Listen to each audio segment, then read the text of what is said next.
something changed inside of me. The inner human slowly dead in me. I feel it come alive. The darkness brings me light. There ain't no stopping it, and you will never have from me. Pain of the change. What have I become? A creature of the night. Ruled by moonlight. The pain of the change. This body's no longer mine. Feel wild and free, but caged at the same time. It's time to be human, think human, feel human. A hunger's arising inside of me. The beast is alive and break it free. It's time to be human, think human, feel human. Keep putting more chains on the beast. Hope it don't break loose. You better hope so too.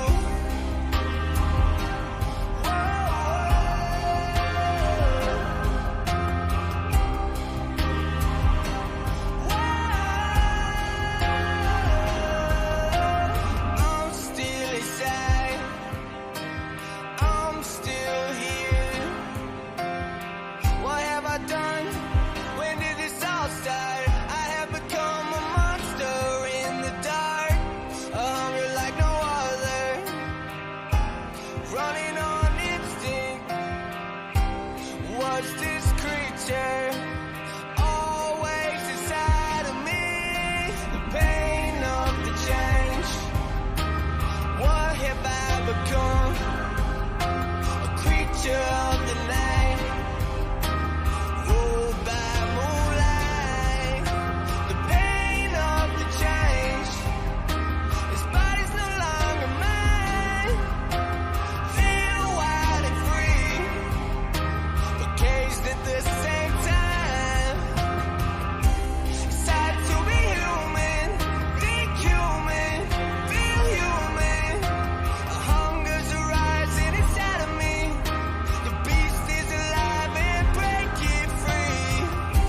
It's time to be human, think human, feel human. Keep putting more chains on the beast. Hope it don't break loose. You better hope so too. Whoa. You better hope so too. Whoa. You better hope so too.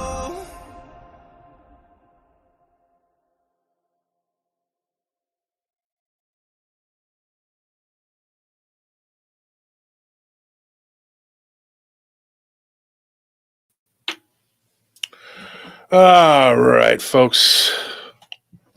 Welcome to a Sunday edition of Paranormal Roundtable. I'm your host, Banjolicious. Can't even say it. This sounds so stupid. Banjolicious Angelicious Bug Eye. Frog Eye. Hawkeye. Hawkeye. There we go. Not to be confused with Kaka. That's what's her name on Fridays. Every dude with the name Hawkeye looks the same to me. Really? What do you look like? Just like kind of like an older middle-aged dude, like scraggly hair, kind of disheveled. They're like, like, Yeah. actually, I only knew one Hawkeye ever, and he was a vicious loan shark who refused to give me a loan. There you go. And he probably had scraggly hair. Well, he did, but he refused to give me a loan because he said he wouldn't be able to collect on it. And I said, okay. It was back in the day. And I had already given over a new leaf. I was trying to get a patrol car. Yeah. You know the story. Mhm. He wouldn't. He was like him and his son. Actually, it was him and his dad. His dad, they called him Cowboy. His dad was. They were dangerous people. I guess it was a compliment that he didn't want to give me a loan. I don't know how to take it, but I ended up getting one anyway. I went where everybody's smart, all the smart people go to get loans. The Italians. They're like, look, you know, we're going to break your legs. I'm like, yes, I know. You're going to poke out my eyes and I'm going to be thrown in the lake. I'm not going to. Going to be sleeping with the fishes. $3,000, dude. Come on. Come on. I got the raggediest piece of crap patrol car you'll ever, And kudos to my friend Tony, who helped me get it. And it was a piece of shit, but it got the job done. You remember that car? Yeah. It was a piece of crap. I bought it from your stepdad, Tony. It was definitely a piece it of was crap. a piece of crap, Yeah. but hey, it got the job done for the few months that I needed it. Then it shit it out on me. But it lasted for about 6-7 months, maybe 8. No, you know what? I got it in January and it went dead right at the end of August. That's 8 months. It's not bad That's for a good piece enough. of crap. It got the job done. I made some money and was able to get something better and better and better until I finally was just doing good. You know, it is what it is. The good old days. It's funny though, Hawkeye. You know, they were loan sharks and bounty hunters. Bad guys. Kind of good guy, bad guys. One thing people don't understand though is there's a fine line between these people because look at Doc Holliday. Mhm. Well, yeah. Notorious outlaw, but also a Wells Fargo stagecoach security. Yeah, a lot of lawmen like back in the Wild West days were like real. They mean vacillated back bastards, and you forth know? betome being outlaw Yeah. and holding. Yeah, they were just They come Depends into a on where town and they're they're like, at. Mr. Earp, we know you've killed people and you know you beat to death half of Dodge City. Can you? Because you know when he left Dodge City, people don't realize like he was actually had a warrant for his arrest. Mhm. And then you know he came to Tombstone and they're like, hey, Mr. Earp.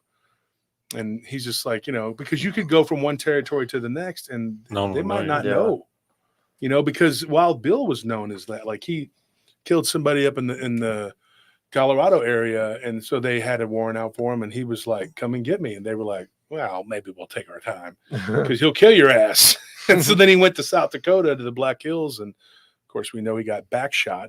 A lot of those people got backshot, like Jesse James. He was backshot, you know, because the little cowards can't face you. And they think that by killing them, they're going to become somebody. But what ends up nobody remembers their names. Nobody gives a shit. Like Nobody who's cares. the guy who shot Jesse James? Jesse I can't remember his name off the top of my head. Or the guy who shot Wild Bill. Wild Bill, Nobody yeah. knows. Mm-hmm.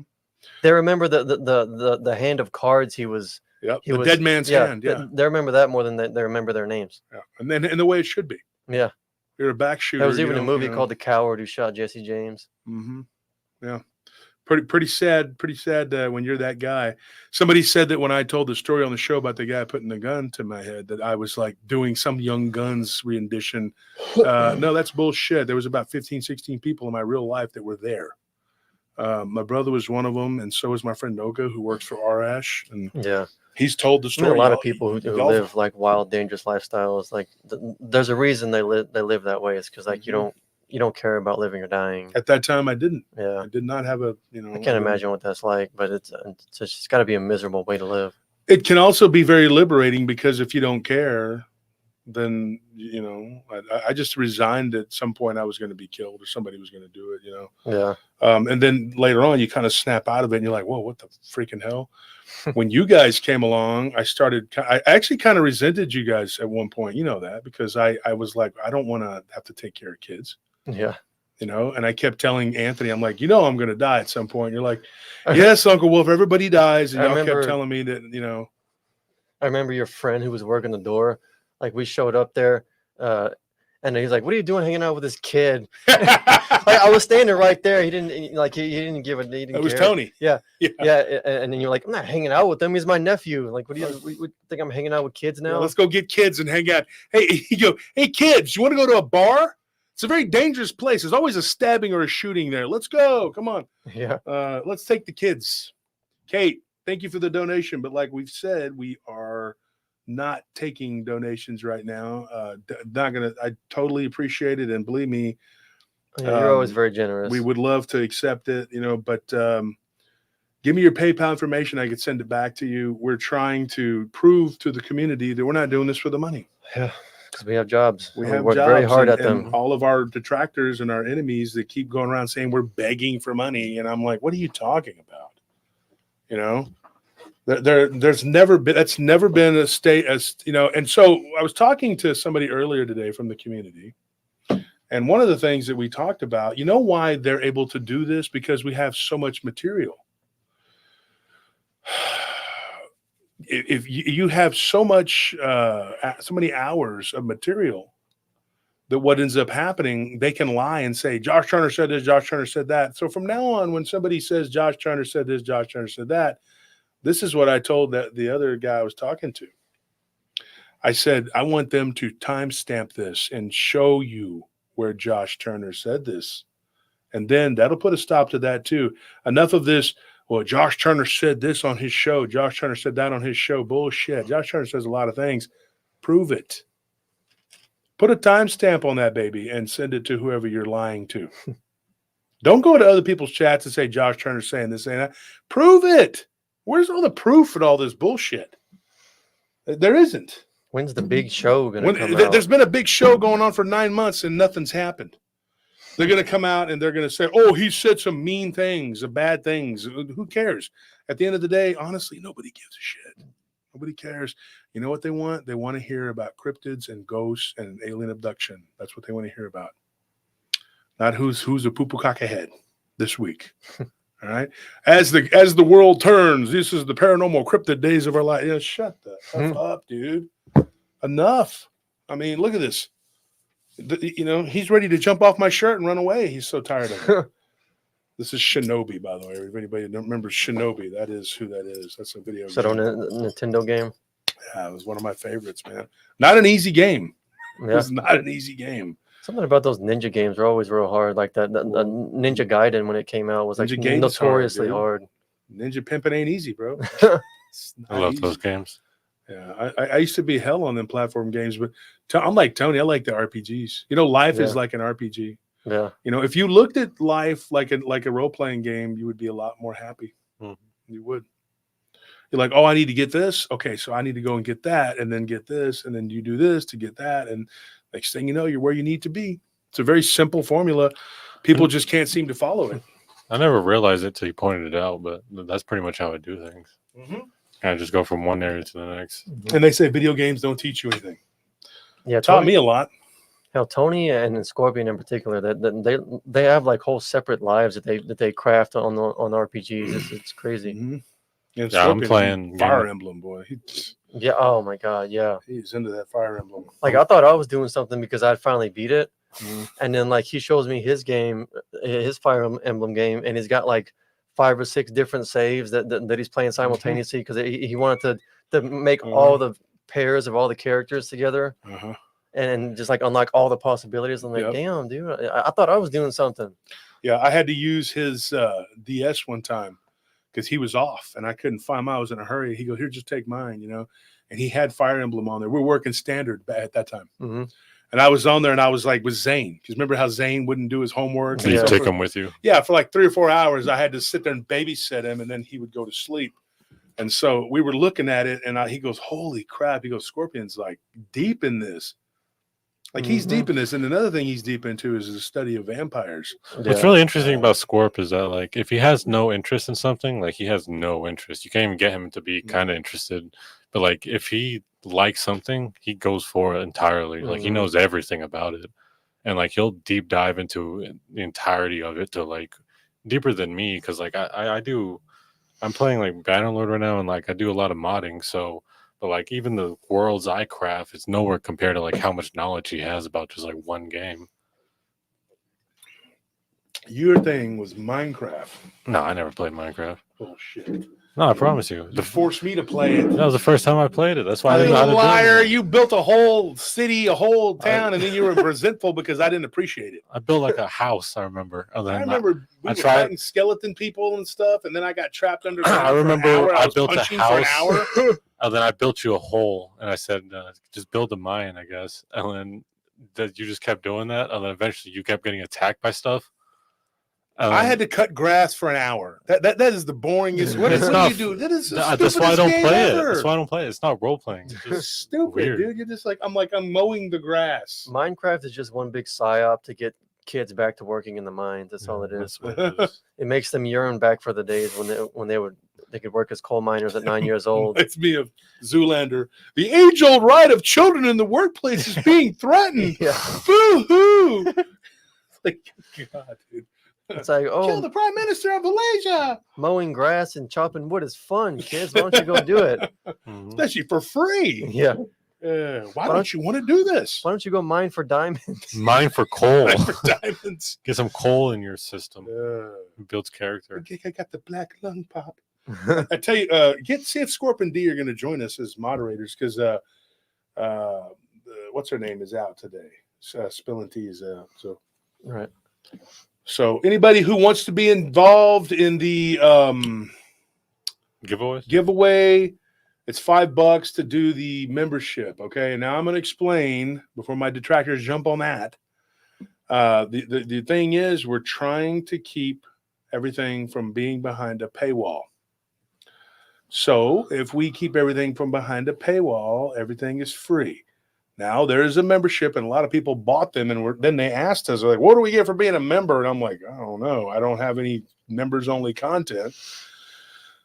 So we do a giveaway designed to give you something, and so you'll have something for being a member of Paranormal Roundtable.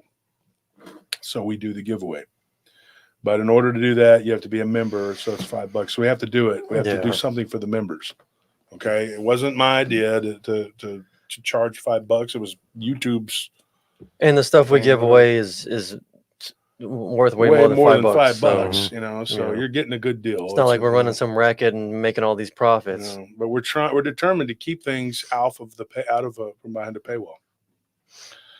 And I will say this: the last couple streams, people have said on YouTube, the numbers have been low. It's because 100 people were over on Rumble watching it. Yeah, we've been streaming simultaneously on both. Yeah, so instead of splitting the audience this time, we just went ahead and did YouTube. So hopefully we'll get the people in here. We'll get 300 and we can start cracking it. I got a haircut that people have noticed and said, "Hey, I like your hair. It's good." I noticed that the women are like very nice about it, But when Maddie came over, like I was like, my hair was like sideways and up, and it was not good. And she was standing there, and she was kind of like, "Oh," and I'm like just waking up, and she's like out in the foyer, and I'm like, "Hey, Maddie, what's going on?" And she's like, "Oh, you got a haircut. Looks nice." I'm like, I go into my bathroom, and I'm like, "Whoa, what the hell?" I came out, and I was like, "Liar!" She's just being nice because that's what women do. Now, guys, when guys, they can never give you a compliment. They always got to run you down.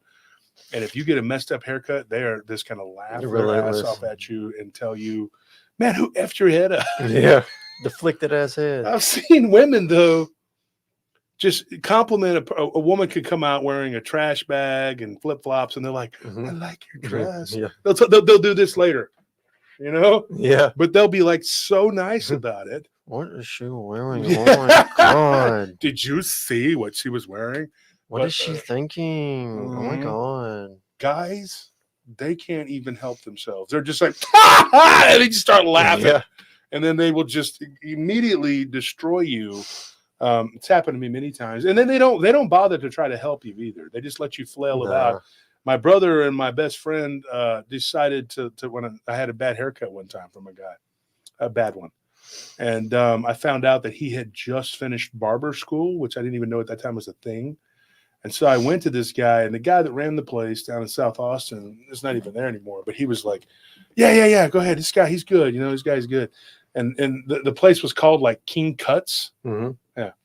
And it doesn't exist now. And I wonder now if he even had a license. It was just it was a dive, you dive in and get a haircut. But I knew the main guy, right? His name was Joe. So they called him Big Joe. He died years ago. But Big Joe said, "I got a guy. He can cut, your hair, whatever." So this kid, probably in his early 20s, I'm in my late 20s, but I wasn't like, I was much more mature, And this dude, he seems nervous, like to cut my hair. So he had been told, "Hey, be careful with this guy." They scared him, And he's over there like, "Oh, I'm sorry, Mr. Wolf." And I said, "Dude, don't just call me Wolf. It's cool." And so then he messes the hell out of my head is fucked up. It's bad. And I go home, and they just laughed. There was a big spot in the back. And in hindsight, all they had to do was take the clippers and help me fix it, but they wouldn't do it. So I had to drive back over there and be late for work because my own brother and two of my supposed friends We're too much assholes. You know what I mean? Mhm. Like women, they'll literally like they'll help each other. They will. I've seen them do it. I've seen them help each other. Oh, Like yeah. they'll go out of their way. Then they'll hold it over each other's heads later, but they'll help each other. You know, they'll be like, you know, it's but not dudes. Nah, dudes just laugh their ass off at you, and they'll lie and pretend for a woman. Oh yeah. I had a friend. You'll live a whole he was different Brian's life. roommate. I told you about him. He pretended to be diabetic for 2 months for a girl because her aunt was diabetic and she took care of her. So he pretended like he had diabetes. Yep. Yeah. So stupid. And then he wanted my brother to show him how to give himself a shot. And I said, I'm going like, are you out of your damn mind? I said, you can't take insulin. Anything for a girl. He goes, yo, bro, this chick is smoking, dude. I'm like, well, what are you going to do when she finds out? What are you going to say? You're magically cured? See, that's Guess why. what? Your love has cured me from Why, diabetes. You're I can eat so oatmeal sweet. cream I don't pies need now. it anymore. that's why you can't trust a dude who always needs a girlfriend because Nah. they'll do anything. Anything. You cannot trust those people. And that's it. And they'll be bye. Hmm. You know, you'll be like, you know, I'm going to give you a job making $37 an hour, full benefits, free food, and you live in a mansion.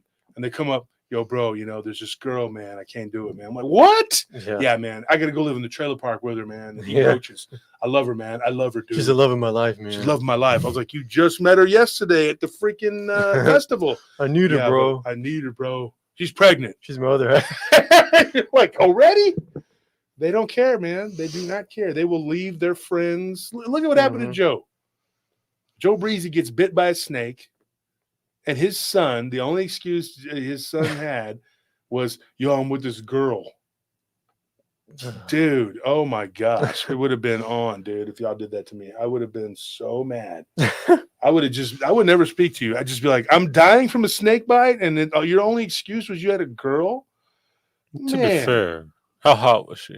See? You Exactly. sound like KM right now. That's it. Can't be like, yeah, I totally like, I just, you know, I totally let my parents die in that fire for her, you know.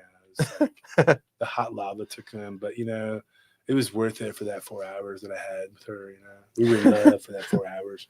It was like a special time. It was a special time. Like, Couldn't be interrupted. that's exactly everything he's ever done. He told me the other day, he said everything he's ever done, he was talked into by some girl. I said, that is very believable. I said, that is very believable. Oh. But it's one thing when like you're like that, but it's like you're a 20-something-year-old, you know, dummy. Oh, really? Well, let me explain something to you. When Scorpion was 33. Oh, there he is. Like, eventually you have to grow out of it. It's the ones who never do. Like, you can't ever trust them. Well, we got Scorpio here. I'm going to tell you. He was 33 years old. I believe he was 33. Maybe he was 31.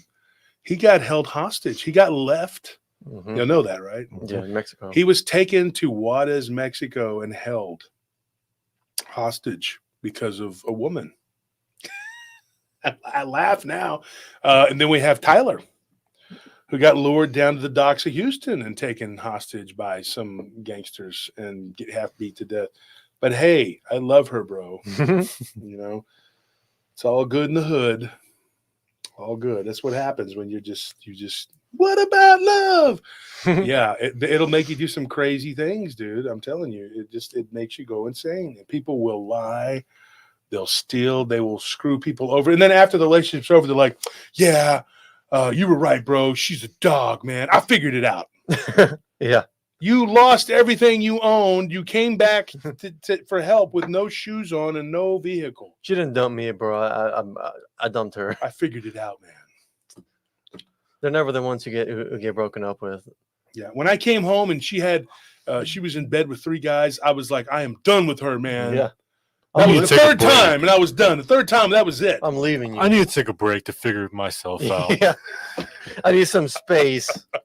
I've heard that one too. They're like, we both decided that we wanted our space. Oh, yeah, And yeah. then you talk to her, and she's like, is he around? He's crazy. He's been stalking me.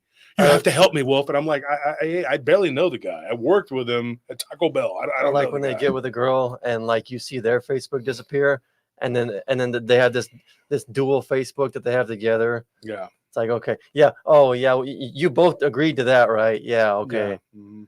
Well, I think the I'm worst so is sure it was your idea, bro. I think the worst type of guy is the one who is kind of like woman crazy, but never gets any women. So then he like Oh, grows up man. older, I had still a friend having named that. Sweeney that was like that. Oh, that's the worst. It is a sad thing too. And they'll go and spend money at a bar because a woman's a bartender. And I'm like, and they're like, dude, when she opens the beer and hands it to me, man, there's a connection. They're like, no, she's doing her freaking job. When she dude. flirts with me after flirting with Dave, I love it. Or they'll fall for a stripper. Oh, that's the worst. That is the worst. Yeah. You know, like I got okay. I'm going to tell you a quick story here. We're about to get started. We got some people getting in here now. I tell you that, yeah, put your phone on silent, boy.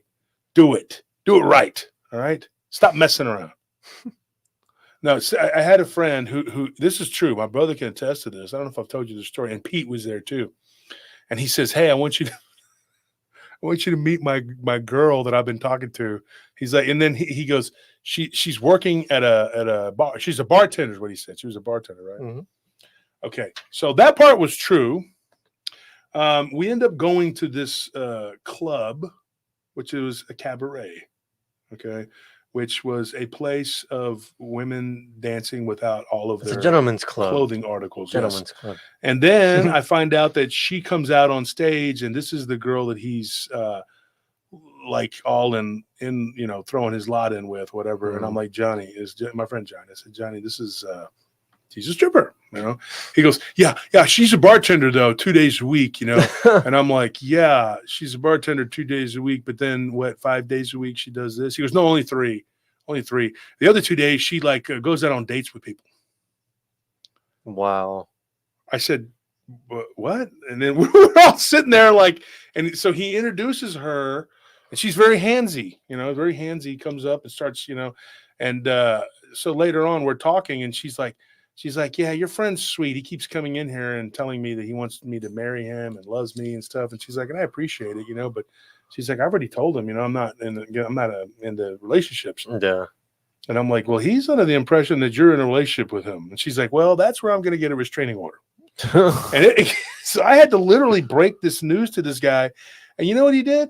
He told all three of us that we were just trying to kill his vibe, and that we were literally kind of like we were out to get him because we all liked her because, whatever. He said, admit it. He got into it with my brother, and he's admit it. You like her. My brother's like, yeah, she's got great legs. Yeah, whatever. What are you not understanding about this? And he goes, dude, I went out on a date with her, man. And my brother's like, you did, you paid for the date, right? He goes, well, of course I did. Okay. Yeah, he paid for the date. Like that's how it worked. And I said, dude, are you not understanding? So after 2 months of him trying to, not even 2 months, I'd say 2 weeks of him, I went on with my life. I don't, this was my brother, more of my brother's friend than mine. And so after a couple of weeks of him literally stalking this girl, she did get a restraining order. And he was just like, I just don't understand it, man. And I'm like, what in the hell are you not understanding? He met her at Applebee's where she was a bartender. Mhm. I was friends with her for years because I worked downtown, and I would see her, and she'd be like, hey, what's up? We were acquaintances, whatever. And she would always be like kind of looking around, and she's like, he ain't hanging out in here. I was like, no, he came in once at a blue moon. And I said, no. And it was just sad because he called us every name in the book because he just did not believe that she wasn't into him. And it was a sad thing. And he wasn't like, he didn't have the retardation. Like he was a normal guy until he met her, and I was like, yeah, I don't think that's how it works. It's really sad because the bartender is literally just paid to smile and open your beer and mix you a drink. She's not your date. She's not your girlfriend. His excuse to me was like, I've seen you and Diablo date bartenders. And I'm like, yeah, but you're not us. You're also a very socially awkward and kind of an oddball, and he was. I didn't say that to him at the time, but I said, you go to places where women, they're not, there's no relationship. That's not what they're there for. And I told him, I said, that's not how it works in the real life.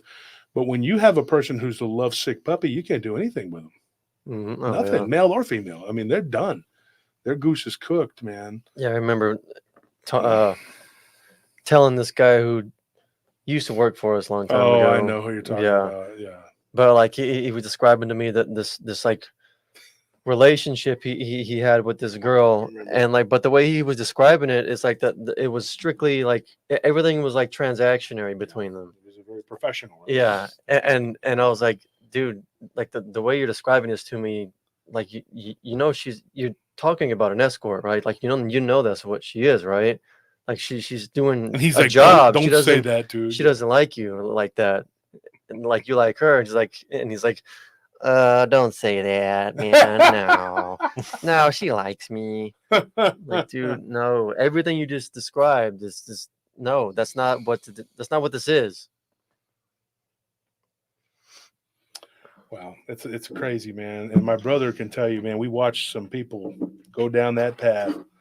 My brother's a pretty jaded guy, you know, and he was always able to, like, he was like, you know, very like after it was whatever, he was just like, don't answer the phone. They come knocking on the door, and he's just like, you know, it was never, he was just very, I saw him fall for a girl one time. I think it lasted for a couple months, and then that was it. He got over it. But I was always shocked at how quickly he could just, like, you know, shut the door. And he was just like, don't need that trouble. Don't want that trouble. And yeah, but it happens to the best of us, man. I was, you know, in love. I thought I was in love one time, but I didn't know what love was until I met Nelly. Mm-hmm. And how old? So it's 7 years now? And I'm 40 now. So 42. I was 42 before I really fell real love. And when Nelly came, I'll be real honest. When Nelly first came, we're almost at 300 here. When Nelly first came, like, I had to, well, first we had to put her in the cage. And then after a few months, she got used to it. And the oatmeal and rice that we fed her, she got used to that. Well, we didn't want any of those California diseases coming down. We had to quarantine her. That was the first thing. Yeah. And then we had to, like, you know, show her a good time. But so we let her out little by little. She was finally able, we trusted her to go to the store. We watched her with binoculars in case she tried to pull anything funny. And we had her wired up, remember? So she couldn't say or do. We had her chipped. Yeah. We had her chipped. Yeah. Yes. We had her chipped. And so, you know, so eventually we got to where she could trust her. And once she was brainwashed completely, and just thought that psychological, mental, physical, and emotional abuse was normal, then we knew we had her. And then I said, okay, now you're going to marry me. All right. And we said our vows before God, and it's been that way ever since. It's been that way.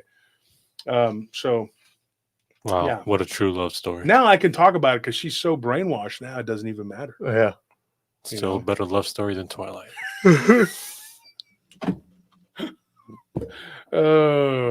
These people now, I think they've realized that Nelly is a lioness.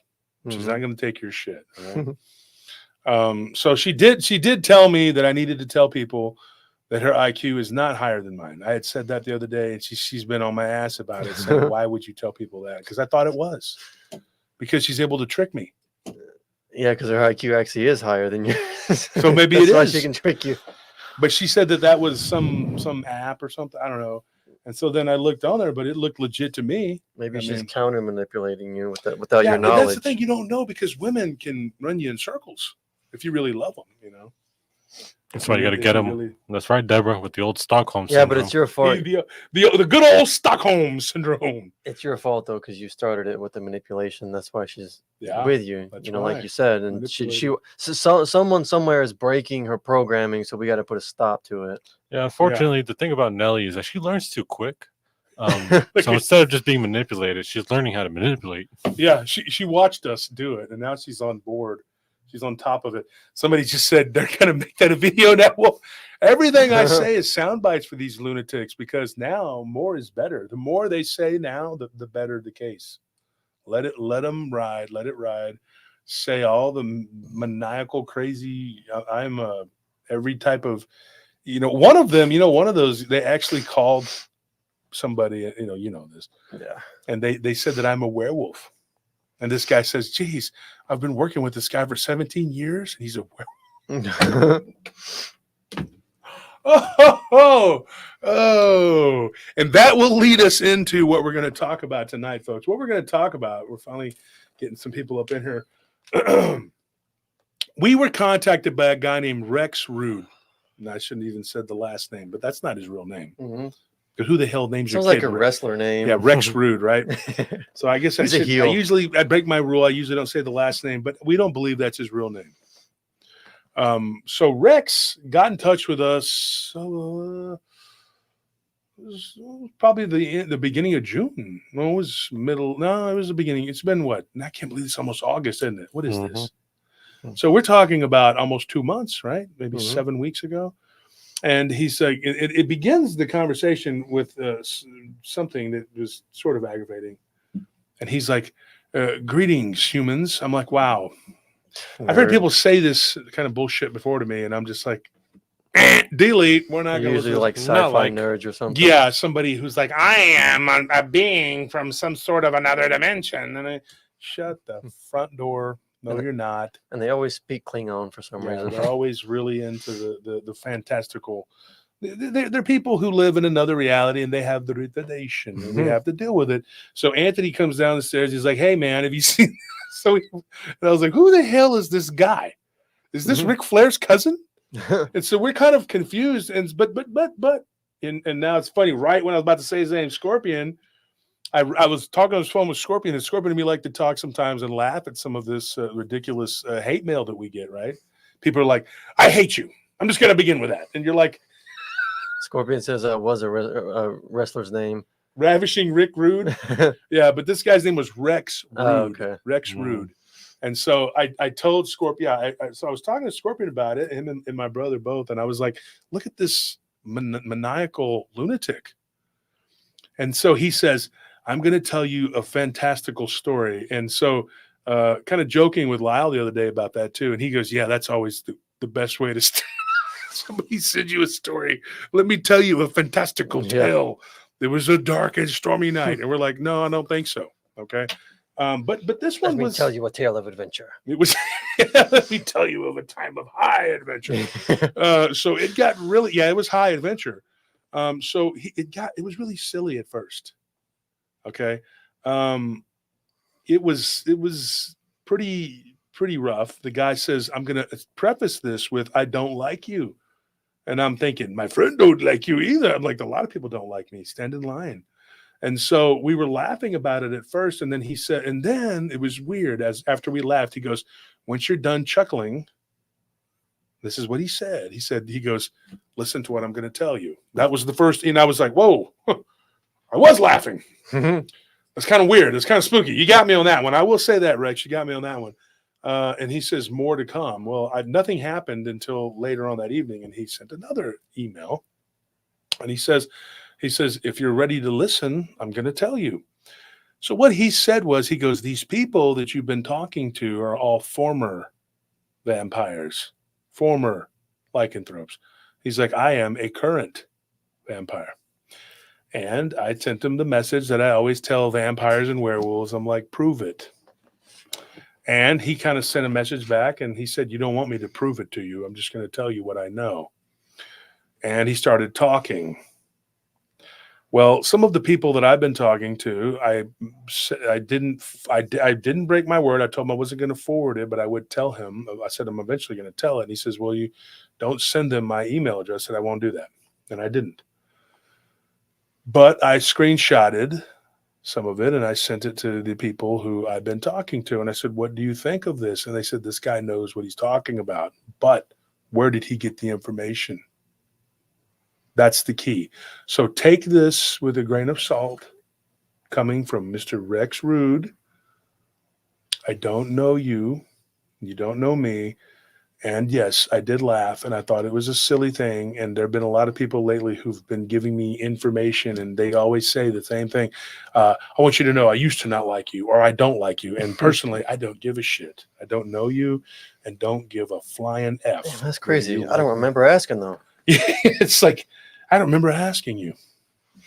I must have Alzheimer's over here because I don't remember asking that question. My brain's not working correctly. The only thing I remember is not giving an F. Oh shoot! Just ran out of fucks to give. Here are 5 not giving an F dollars. Those are better. Those are better than IOUs, sir. You can take those as a suppository.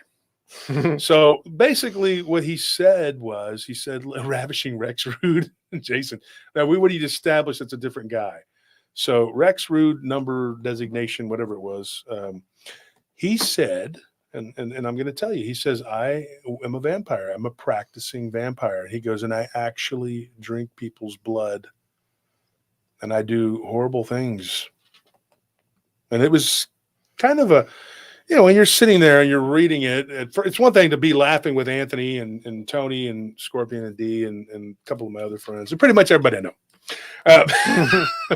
It's one thing to laugh about that, but then when you're by yourself and you're reading this, and then a couple of people who I do trust, I do believe that they know something about this. They were like, yeah, this dude's for real. Whatever, this guy knows some stuff. It got pretty gnarly. And what he told me, he says, I'm going to tell you something. He's like, I literally spent 3 years, he's like, on a mission from my temple. He goes, and it involved being in the inner earth. And I said, okay, so what can you tell me about it? He says, I went into what they call the 5th spiral. That's a term that he would have known. I did not know until he said that term, because people I've been talking to did not tell me about this. Apparently, there are different levels, different spirals, different circles. There's this, and then there's that. There's up and there's down. We talked about a guy who's a Filipino and Arabic descent, who we're going to talk about. This probably, I guess we'll tell his story on Tuesday, right? He went on a journey into the heart of Australia. Now, as crazy as some of this may sound, I don't know one way or the other. All I know is what people tell you, and you can't always believe what people say. But when you verify it with some other people that you trust, and they're like, yeah, this sounds legit, but where did he get the information? That is the key. So unless somebody was telling him this or he was eavesdropping, there may be some truth to this. There was only one person that these other people that I have talked about on the show knew who had gone to the inner earth other than Joel. And that person spent 1.5 years, but he was taken like hostage. He was taken as a hostage and used kind of as a battery. This guy went on a mission to try to literally create be a go-between between this race of reptilian vampires. And I know this sounds nutty, folks. And if you're new to the show, I'm not apologizing. This is what the show is, okay? But this is what people do. And we're in the middle of trying to learn and figure out all this. So just bear with me. So this guy decides that he's going to take on this job. Once the job is completed, then he begins training to become an elder. Now, when he took this journey, he was 77 years old. Sounds crazy, right? You sound like you would be an elderly person, but he says, I promise you, I look around 35. And in fact, he was 35 when he became a vampire and began practicing this vampirism. Now, if you'll recall, last night we had a guy on the show who literally practices and studies from the Kabbalah. And I could tell, I called it pretty quick. I said, you're reading from the Kabbalah, because I knew the jargon and everything he was speaking and saying, everything that he was coming across with was reeking of the Kabbalah, which is a book that I've studied and read, and I've never used it. I promise my soul to God, I've never used it. Never done any incantations, never did any spells or anything like that, because that's not me. I'm not a magic practitioner. Now, I can use good energy naturally, or you could use dark energy naturally, but I choose not to. Yes, you're right, Barry. That's what that is. Kabbalah is high level witchcraft. And so this being, he went into the inner earth to make contact with a race of beings they called the Qatar. Whether that's their name of what they call themselves or Patreon members get a shipment of books. What's going on? Somebody was asking.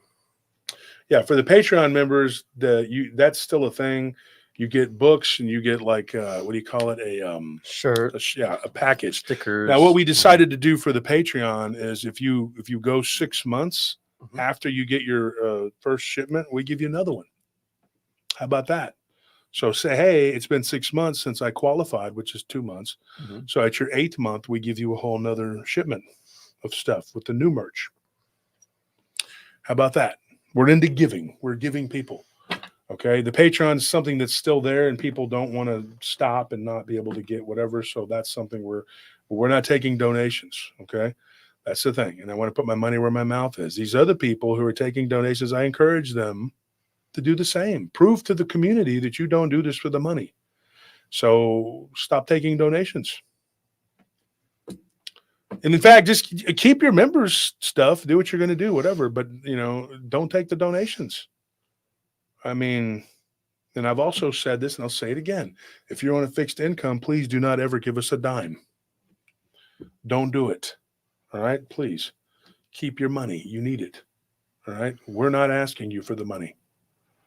All right. I appreciate the donation. I'm not going to scold people or whatever, but I'm asking everybody just to keep their money. If you feel the inclination to give, do something for somebody you care about, or take care of one of your family members or a pet.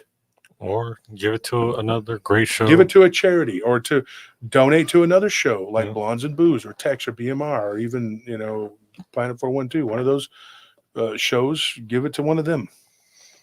You don't have to whatever. So anyway, here's the thing.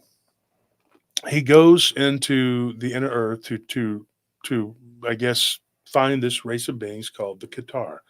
Now, what ended up happening? He went into an entrance of a cave. This was in the southwest.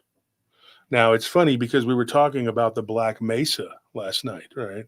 And so that when he started to talk about that Black Mesa, that's what made me think, you know what, maybe we should talk about this guy and what he's been saying. So in that general area is where the opening is that he went to. And the first level, okay, now this is going to be a little confusing. There's different levels of the inner earth where this man went to, and he was a man. He is a man. He was born a man. He's not a demon, although he has one attached to him. And he made no bones about it. He's like, I've heard you tell their side of how bad and horrible it is, but let me tell you my side. Now, I'm never going to be swayed into thinking that this is a good thing. As far as I'm concerned, it's a sucker's deal, and I would never do it. Juggalette Jen says new sub for me on Patreon, and I think I won something. Just email us, okay? Josh Turner at prtpodcast.com. So, anyways, the Qatar, or what he's looking for. So it's a long and arduous journey to get to where he's at. The Qatar live like something like 15 to 20 miles below the earth. Like it's deep down in there. And the whole way through, it's not you're not just walking along, like you go from here, like you could walk from here to Georgia, and easier than you could walk 15 miles down in the earth. He said the first 6 months was just finding them. And then of course, when he found them, things were not all, it was not all hunky dory. But let's start from the beginning. He goes to this place and he goes down in the earth. Where he entered, I'm not going to tell you. I'm just going to say it was near the Black Mesa, which, like I said last night when we were talking about it, I thought, you know what, why not tell his story? Because that was part of it. And it was interesting that last night that somebody called in and brought up the Black Mesa. So, but that was a different place than this one. This one here, it's in between 3 states, New Mexico, Colorado, and Oklahoma. Now, when he went into this place to go into the inner earth.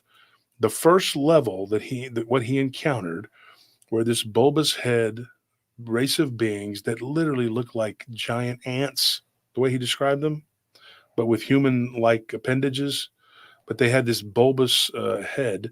And so asking him this, and I said, look, you need to tell me, what did they look like? And he said, I would say, have you ever seen the Ultron Marvel Comics guy?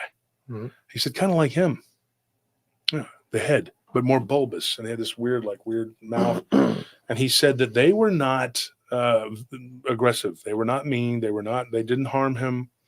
And in fact, he was able to communicate with them, but they asked him to leave their area. Now, although he did say that they tended to be ambivalent, they could be hostile to someone like him because he's covered in the darkness. So the first thing these beings did was ask him to keep moving along, up or down. You can't stay here. And if he would have stayed, okay, he said there is a very good chance that I could have been killed. He's like, so I left. He's like, and I went down. He said one of them continued to follow me for quite some time.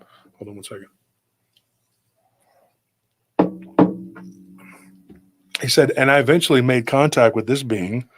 And I told him I meant him no harm. And he goes, and I didn't try to. He goes, I have an ability. I can mind speak with just about any creature. And he said, and I told him, I mean you no harm, but I have to ask a question. I need to find the spiral.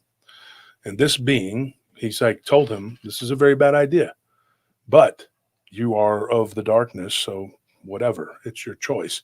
And so this being, this white being that looks like a giant ant, told him where to go. So he followed this tunnel that the being kind of knocked, and it fell. There was a light, just kind of like a pinpoint. You could see it. And he crawled through it. When he got to the other side of this, he fell down, and it was like just like immediate. There was a drop, and there was just like this waterfall of sand, is the way he described it. He fell into a pit, and he began to crawl, or fall, I should say, tumbling end over end down this pit. And then eventually he gained his bearings. And I told him this. I said, well, and I was a little snarky about it. And I said, if you were a vampire, couldn't you have just floated? And he said, yes, but it takes energy, which I needed to conserve. He's like, and when you start falling, he goes, you don't immediately just grab yourself and start floating. It doesn't work that way. And I said, okay, well, you're Darth Vader. You tell me. I don't know. You're the Sith Lord, whatever. And so he said eventually he got his bearings, and he goes, and then I had to crawl through this membranous wall. He's like, this was all new to me. He's like, I had a map, but it was old, and it was already done. He's like, and once you go down that tunnel, he's like, there's no going back. There's no way out. You can't crawl back up there. He goes, but yes, you're right. I could float if I had to. He's like, but I had no energy. He goes, I hadn't eaten, and it had been like 3 days at this point. So he says, I had very little left of my reserves. I can only imagine. I didn't ask what they were, but I'm pretty sure y'all know. So he kept walking. And he said at this point, he heard like a clicking noise. And this is most disturbing. He said that the next place he was at was this sort of spider webby, like membranous, whatever. Mm-hmm. And when he opened it up, there were spiders the size of a human's chest, torso, and they were crawling all over this membrane. Now, they weren't coming at him, trying to kill him or anything. He said, but he knew that in his estimation, dealing with beings like this, that there was more than likely, if those spiders were there was probably something bigger. Mm-hmm. And he said that he could see something moving behind this next membranous wall, and it was large. Sheila. Yeah. Okay. So I told him, he says, I pulled out a dagger, which was made of solid silver. And I said, okay, there again, I questioned him. I said, how did you wield such an object when I know that silver is something that you guys aren't really into? He says, well, it works like a regular weapon. If it cuts you, it works like a regular weapon would. There's no healing from it though either. So it's a very dangerous prospect. But he says, you have to have it to take out these subnatured beings. Now, he didn't use the term subnature. That was my words. And I said, so these beings are subnature. He said, yes, that's a good term for them. That's what they are. So he opened it up, and sure enough, there was this gigantic spider-looking thing. He said, take a black widow and mix it with the nastiest tarantula you've ever seen. He's like, and it just kind of turned and faced him, and then it just stared at him.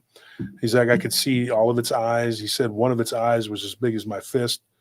He's like, and there were 8 eyes. It just looked like a spider. I was asking for a description of it. It was black, and it was hairless. It wasn't a furry like a tarantula, but it did have thicker legs, not like a black widow that has the thinner legs. But you could see these like little hairs coming off of it, but it wasn't like a furry looking creature. Eventually, he said, I just decided, I stood there frozen for a minute, and I realized that these smaller spiders must have been it's like children. And he's like, and I was swatting them away from me, and it began to become aggravated. He's like, I attempted mind speak. It didn't work. This being was more primitive, and I couldn't communicate with it. He said, and then it moved on me. He's like, and at that point, he goes, I had to like sidestep it, and I got away from it. And he's like, and then I went through another wall and I fell down into another pit. That pit, he said, contained bones. And of the bones that were down there, he's like, it was countless types of bones. I can't even tell you. But they were of every type of being looking thing you could ever imagine. It was full of them. And at this point, he said, Lakota has a very good point there. So you're looking at it from the native legend standpoint. That's really, really crazy. So what ends up happening is he goes wading through these bones, and then he falls into a pit, which is water.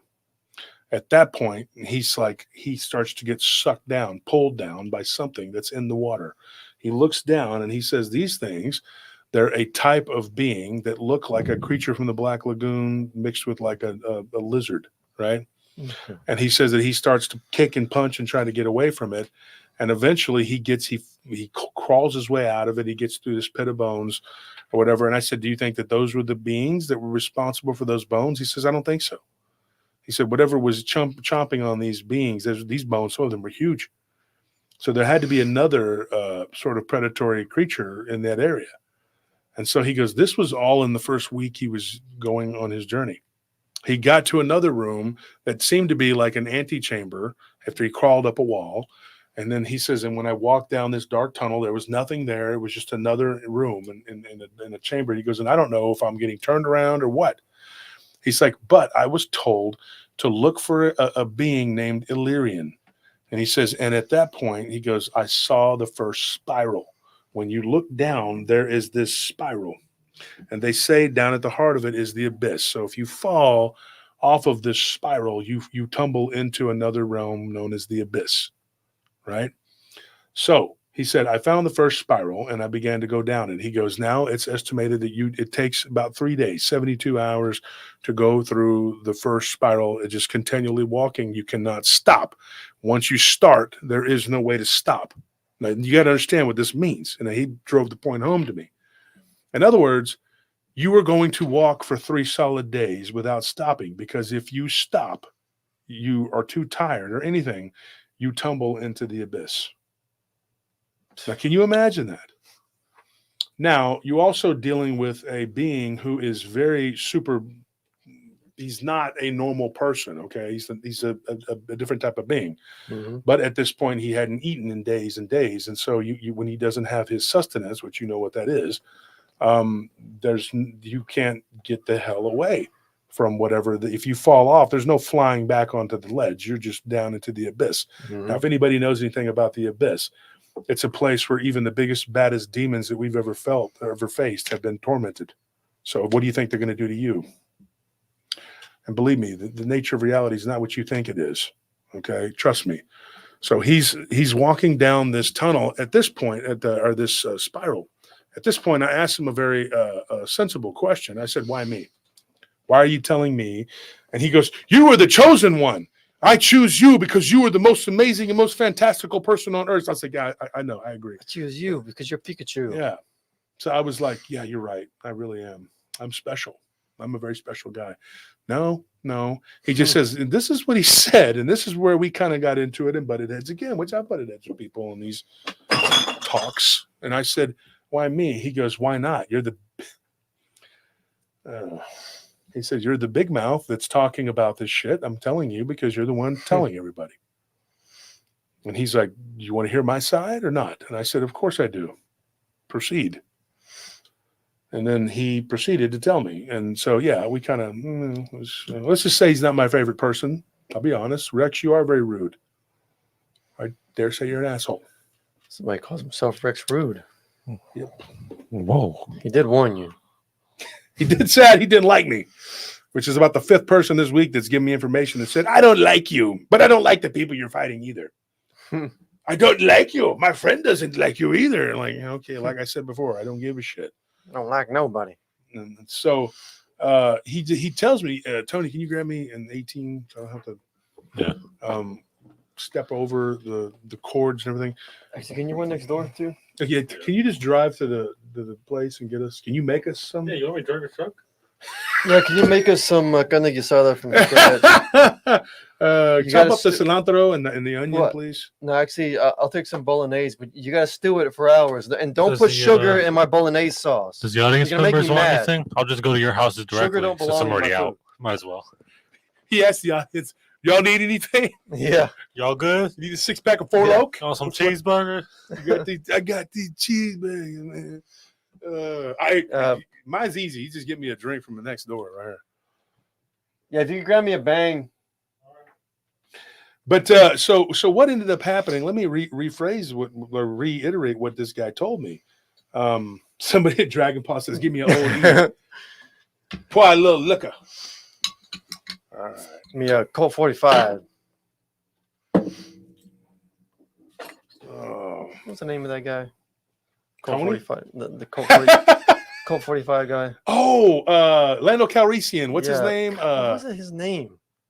What was Lando's Colt name? 45. Malt liquor. The guy that played Lando Calrissian. Carl Weathers? Carl Weathers. Wasn't Yeah. it Carl Weathers? I think so. Was it Carl Weathers? No, it wasn't Carl Weathers. No. That Yeah, was no. Apollo Creed.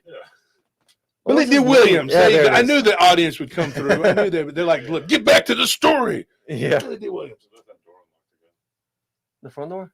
Well, Oh, that's crap, you, okay. dude. I don't have a key. It's not me. Oh, so you didn't bring your key. So Here, it's I got you. It's your fault. Well, anyway, if they come in, I come out blasting. That's it. That's what we got to do. So anyways, what ends up happening? Let me reiterate what this man told me. Rex told me. He says, if you're going down the first spiral, it's a 3-day journey. If you don't stop moving, he's like, if you stop and you get tired and it's very thin. You have like maybe a foot. That's like some Squid Game stuff. It's dude. crazy, dude. He's like, if you stop, you fall into the abyss. And I asked him, I said, is this really the abyss? I mean, you sure it's not just like a really deep hole or something, what if you fall down the bottom? It's just like black jello in there. He's just he's like all joking aside. He didn't have much of a sense of humor. I kind of figured out that vampires suck. Literally, figuratively. I told you I was going to make fun of you, dude. You had a really bad attitude. I mean, it's a very bad attitude.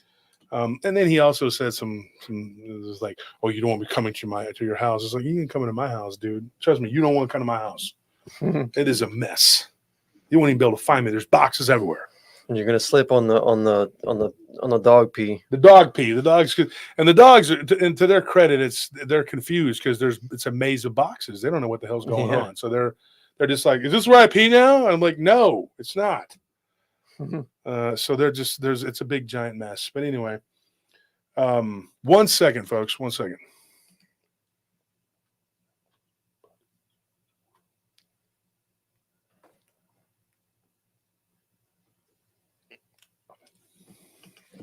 Okay. So he says to me, I'm walking through the first spiral. Okay. And I asked him, I said, is it called the black spiral?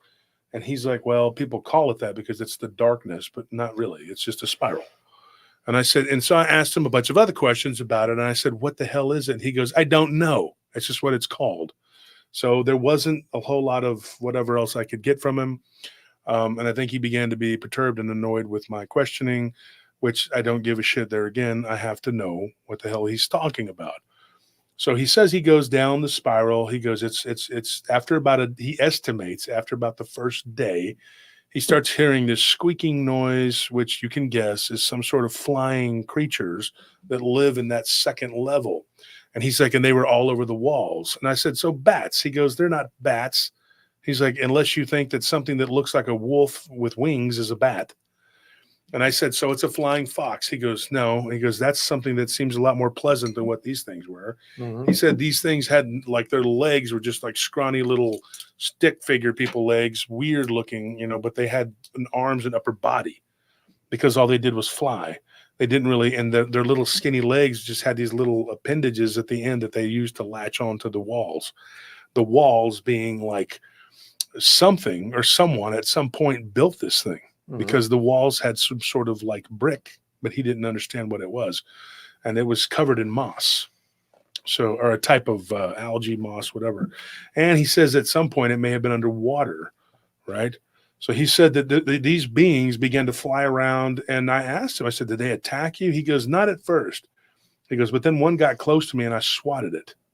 He goes, big mistake, because then they did begin to attack. And then he goes, at one point, he's like, I just stuck the dagger out into the air. The air was so thick with them. And I stuck one of them and this thing popped like a balloon. And he said that all it was like this head and just falling. And I said, dude, this sounds like, I made the joke to him, which, like I said, he wasn't a very humorous guy. And I'm not apologizing to you because you were rude to me. But then again, he did say he was going to be rude. So whatever, we're even. He said he's not a liar. Yeah, he's not a liar, at Maybe. least that part anyway. And he said, I said, this sounds like Castlevania. And he goes, take it for what it is. He goes, I don't play video games. Like I said, at this point, he's like 112 or some other crap. And but he said he's 122 now, right? He said, this happened to me years ago. And he said, I was 77 years old. He's like, and like I said, he goes, I look now like I'm 40. And I said, okay. And so he begins to walk down this spiral. He continues on his journey. He said after about the second day, he's like, I began to be tired and everything began to look kind of like I was delirious. And I thought there's no way to go. Once you're in the halfway point, he goes, it's just as quick to go down as it is to go up. So you have to keep going. Mm-hmm. You're done. There's nothing else you can do. Past the point of no return. Yeah. And he goes, you have this darkness, there's nothing you can do. I mean, he goes, the only thing is I can see in the dark. He goes, if you're a human, you're screwed. There's nothing. You'll die. You'll fall into the abyss. Mm-hmm. And the abyss, he said, that's a portal. He said, as you get further down, you go looking over the side, you begin to see that the blackness is actually swirling. And he's like, and it is the abyss. And you can hear the screams and echoes of what is apparently torture. Mm-hmm. And I said, are these people being tortured? He goes, some. He goes, but some are just inner earth beings. He goes, that have been unfortunate enough to fall down in there. He goes, and some of them are demons. He goes, and they're being tortured too, just like everybody else. It's like being in the ocean. It's like the bigger predators torment the smaller, Yeah. And so he's like, it's a horrifying prospect. He goes, and it will make you go crazy going down the spiral. And he says, so I kept going. He says, and I got down to the final bottom level. He goes, and then there is a leap of faith. He's like, at the very bottom, I get to the bottom. There's nowhere else to go. He goes, and I walk around to this dirt path, like what just is like sand. He goes, and then I get there and I look up and there's a statue of this being that kind of looks like Anubis. And I said, what do you mean kind of looks like Anubis? It either does or it doesn't. And he said, it looked like kind of like the jackal-headed god known as Anubis. And this guy knew his stuff because I quizzed him on a few different things. One of which was a book. I'm not even going to say the name of it, but it is an Egyptian book that was authored years ago. And Anthony, we did some research on this, and he was being honest about this. And he said that this book is known as the Egyptian Book of the Dead. Now, one day I will do a show and I will just talk about these things. And you know how I always talk about this information on the show. But this isn't it. I don't have time for that. This is going to take up most of the show. So he said that what he saw, this thing was standing there at the end, and when he gets to the end of this sand, what looked like sand or whatever, I can't say that it was or it wasn't. It's just what he said it looked like. He said that at that point, it's a leap of faith. He's like, there is nothing there for about 20 feet between you and Anubis or whatever this statue was. Mm-hmm. He's like, to your right is the abyss. There's nothing you can do. You're left. You're on the left side. You stay on the left side going down the spiral. That's makes sense too, because it's the left-hand path. So he says, you're going down into this. And so he goes, and I'm thinking, I can't make this leap. I'm too tired. He goes, and the trap there is for beings like me can make it. Humans cannot, right? That's the whole point. You have to have a certain ability. And the only way to get those abilities is to turn yourself over to the dark side. So this is a dark side journey. There is no one that's going to be on the good side that's going to be like, because God doesn't give you, he doesn't imbue you with the power to do all this, because you don't need all this. And I'm going to say this to my listeners. You don't need all this crap to worship God. That's what these people do, right? They do all this crazy stuff, right? But I'm not judging. It's just, it makes for a good story. This is what he told me. So what he said was, he goes, I had to get across. He's like, and so I did this, like really quick meditation, whatever. It's called like mind spinning or mind, damn, what he called it. He called it some weird name. And he says at that point, he goes, the sand begins to lift and it only gives you a few feet. And at that point, you have to jump across. Here's the funny thing. He trips, right? He falls right in between where he was supposed to leap and get to the other side. And then he realizes that he's hovering in midair. He's hovering in midair, and this being that he thought was a statue begins to mind speak to him and pulls him across, literally. He said, but it was very painful. This thing stretched my body out like unnaturally. He goes, and it didn't care about the pain. It just drew me to it. And at that point, he goes, its hands were out like this. He goes, which didn't make sense because it was like this, and now it's like this. And he goes, and I look, and there is an actual being that is wrapped in what it was like a mummy being, like you would think of it as a mummy. And he said it's there, and it's wrapped in like what looks like bandages or whatever, like how a mummy would be dressed up, in bandages. Thank you for that donation, Janelle. But honestly, we're asking people not to. So, but we do appreciate that. Thank you so much, for that donation. And we appreciate that y'all appreciate us. But this being was there with its hands outward, and it figures, hey, this thing is talking to him. Now, these things have all these different languages, but as whatever he is, he calls himself a vampire, they have the ability to understand over 100 different dialects and languages, whatever, and multiple dialects. So it asks him in an ancient Egyptian language to put his hands on his hands. And when he does, he goes, there's this burning pain. And I see this light come to the top of my hands. And he says, at that point, it was like there was this weird, like, that I'm not going to say the name. He was supposed to say the name, which is an infernal name, and he invoked it. Okay. And at that point, this thing opens its eyes, it becomes red, and whatever that being is inside of that shell, well, you can just call it a shell. It was in pieces. He could see there was a being in there. It becomes animated. The thing was about 8 foot tall. He goes, it towered over me. It was a very large being. He's like, and at that point, he had to ask it the question that he needed to, and he needed to know where the second spiral was. So it turned and literally like threw him, and he goes through what looks like a vortex type thing. Now, we also talked about vortexes, and I've already gotten into it with the other ones that had told me the difference between, and I was mostly correct about that. There's a vortex, there's a portal, and then there's stargates. They're all different. These are all different things. They're not the same thing.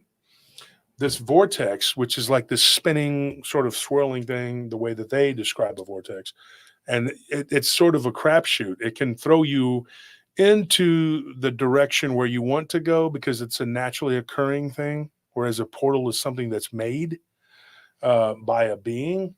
And this thing spun him around and spit him out kind of like a spinning wheel. And he ended up in this desert looking like setting. He was in the middle of nowhere. And now he said his journey began across what we had called the forbidden zone or the empty quarter. Yeah. He said, I go about 10 miles along this desert path, and I don't know if I'm going to be dead or what's going to happen. He goes, I'm starving to death. He's like, and I get about 10 miles in. He's like, and I just fall to my knees, and I'm like, there's no way I'm going to make it through this. He's like, and the sand is whipping around me or whatever. And these beings, they are known as, like, I guess the living sand is how it would translate. It's, I'm not even going to try to pronounce it because I'll butcher it. It's something that Salahadin's army It's that supposedly, sand that devours the sound people. that devours. Yeah. And so he says, at this point, the sand began to come up underneath me and it was eating into my legs. And at that point, I just said, to hell with it. I give up. I'm not going to make it to this, whatever, who the hell cares? I don't want to be one of these immortal beings. I don't give a shit anymore. So he laid there to die. These beings, as it began to be dark, as these whatever this was, the sand was eating into his flesh. These beings come to him in the night. And I'm not joking. When he started describing them to me, now there again, I am a snarky guy, and if you've ever been talked to me, you probably know I'm a smartass. And I said, "Oh, okay. So the job." But the way he described them to me was, they were like Jawas. Okay. Uh-huh. So I said, I'm sorry. I said, so you're in Tatooine, and the Jawas come, and they're like, yeah. He got really pissed off about that. He says, look, he's like, I assure you, Mr. Turner, he never broke. If he was in character, he never broke it. I applaud you for that, Clark Gable. All right. But he said, he goes, I assure you, these were not Jawas. He's like, these were Jinn that were just disembodied spirits that were wearing cloaks. He goes, and they gave me what I needed, which was human blood. He's like, and I got up and I was able to walk. He's like, and going through the desert at night, he goes, I'm sure my eyes were glowing red, and any human that came across me was going to see me as just that, a Jinn. He's like, because it was blood given to me by those beings. And I said, okay. And he said, have you ever heard of this? And I said, not necessarily. I have heard of people in the Forbidden Quarter, the empty quarter. I've heard stories. Okay. And these things that they call the escrit, which is like, that's the short version of it. I can't remember how you pronounce it. It's I don't want to butcher it. But there's one that's called the Atharit, the Eferit, and then there's the Saraskit, and it's like this, or Saraskrit. They're all these different names. And so these beings come to him, and they're like the dervish is one name for them too.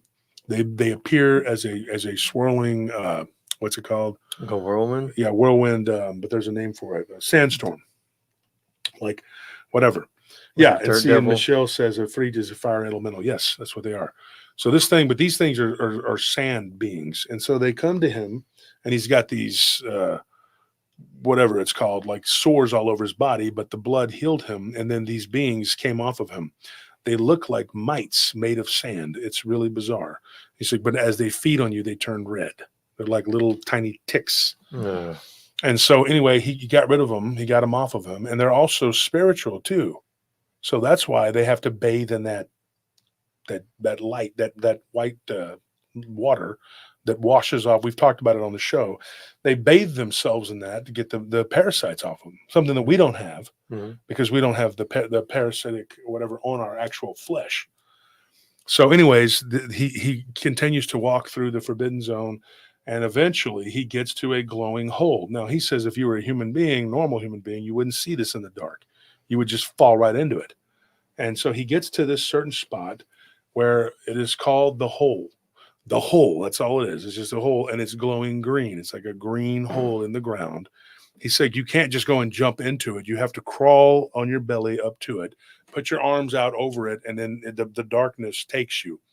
Now, here is the thing about this part. If the darkness, according to him, if it takes you, it has the option of making you a part of it permanently.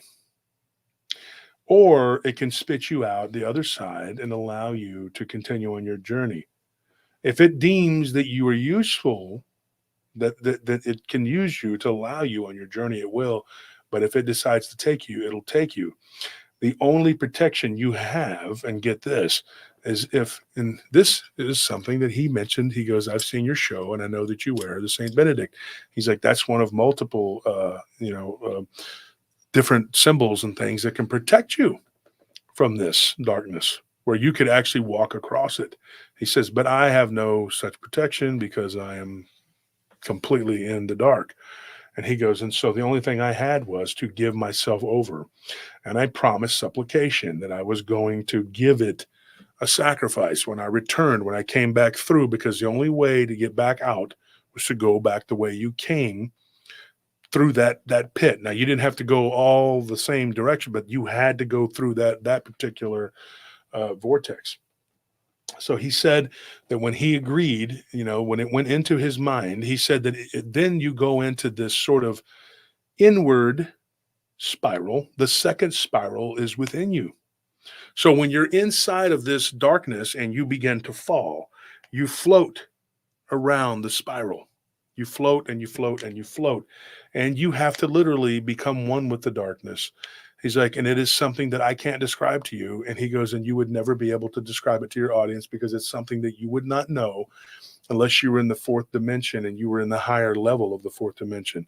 He's like, so there's no way to explain it. But I've been to the fourth dimension, and we all have, but it's all matter of remembering it, right? So this dimension that he's in, this area that he goes to, he literally is just, it's another 3 days where he's like, whatever. But you go within the dark recesses of your own mind, body, spirit. Now, he didn't say body, but he said mind, spirit, connection, whatever. I say that. So it's like you're being inside of your own, everything you've ever seen, everything you've ever absorbed, you're dealing with it one piece at a time, but really quickly. And you have to make decisions very fast. And if you slip up at any time, he's like, it's like razors coming at you. And any mistake you make, they're cutting you, right? And so you have to answer these questions and be fully and 100% committed to the darkness, because if you make any decision that would displease the darkness at all, which is anything good, really, he's like, you die. Not only do you die physically, mentally, and spiritually, and then you become one with the darkness, and you are just, the energy is taken from you, and you just add to it. He goes, and most people don't make it through. He goes, I'll be real honest. And so he continued down this spiral, and it was just like what seemed like he was there for like maybe a year or 2 years. But in reality, it was only 3 days. But he said, and he was very, very matter of fact about this. He said, can you turn the AC? It's really hot in here. He said, one of the problems with this, though, is that there is no time and space. It all ceases. There is nothing. There is just the darkness and you. And it's judging you the whole time. And at any time it just decides that it's going to keep you, it can keep you. And you have no recourse. He said, my only recourse would be maybe crying out to Jesus. He's like, but that's something I wasn't going to do. And I said, even if you were to be utterly and completely destroyed, he's like, I was like, as a last ditch effort. And I did say this, I did. And I said, I know evil and I know evil people. And I said, and I know at the last minute, if you think it's going to save you, you're going to call out. He says, yeah, but I wouldn't mean it. It would just be to save myself from that temporary problem. He's like, therefore, no dice. He's like, he goes, Christ is no fool. He's not going to just come to the rescue of someone who's not going to follow. He goes, and I said, and I asked him this question. I said, so what do you see yourself on Judgment Day? And he goes, Jesus is going to tell me he never knew me. And I was like, wow. You got to have a lot of stuff wrong with you to just so you have fully committed yourself to darkness in a way that most people would never, ever dream of, because most people are convoluted enough to at least believe that they are good in some way. They're on the right side. This guy basically came out and said, look, he goes, you're on the other team. He goes, that's it. Simple.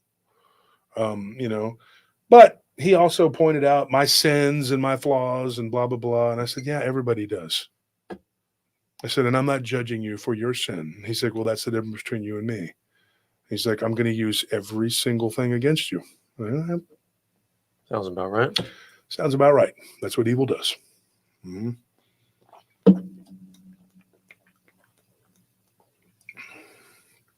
So once he gets down to the bottom of this particular spiral, he makes it. He goes into this through this black pit, which is essentially just black goo.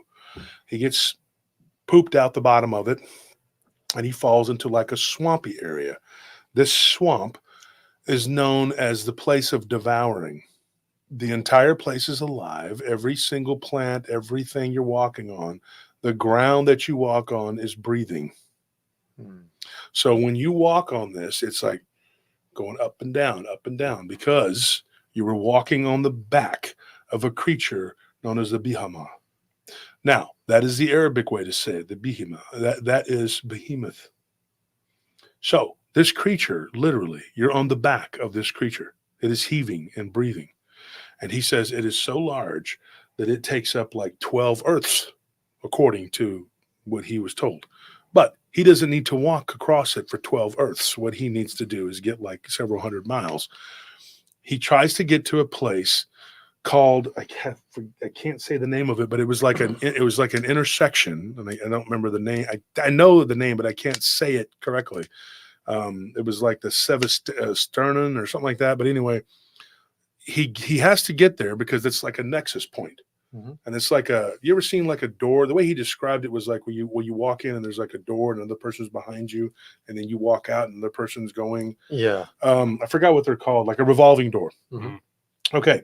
He said, so there's like this revolving door, the way he described it. He didn't actually use the words, the revolving door, but that's what it was. He says, you're on the back of Behemoth. And so he's like, you're walking. He goes, and I got to get to this nexus point, which is a green, smoky, misty place, but it's guarded by these dead soldiers. Now, these aren't necessarily soldiers that fought in battles here on Earth. These are just soldiers that are dead. He said they could be from anywhere in the universe. You don't know who or what they are. He goes, but when you get there, you see these like what looks like piles of goo laying either side of this thing. He said it was pretty uneventful up to that point. He would hear weird noises and see things moving in the distance, but he didn't let it bother him. And he kept going, and he gets there, and there are these two would only be described as goo balls or whatever, and they begin to pull themselves up and form, and they look like skeletons wrapped in light flesh, and they were gray.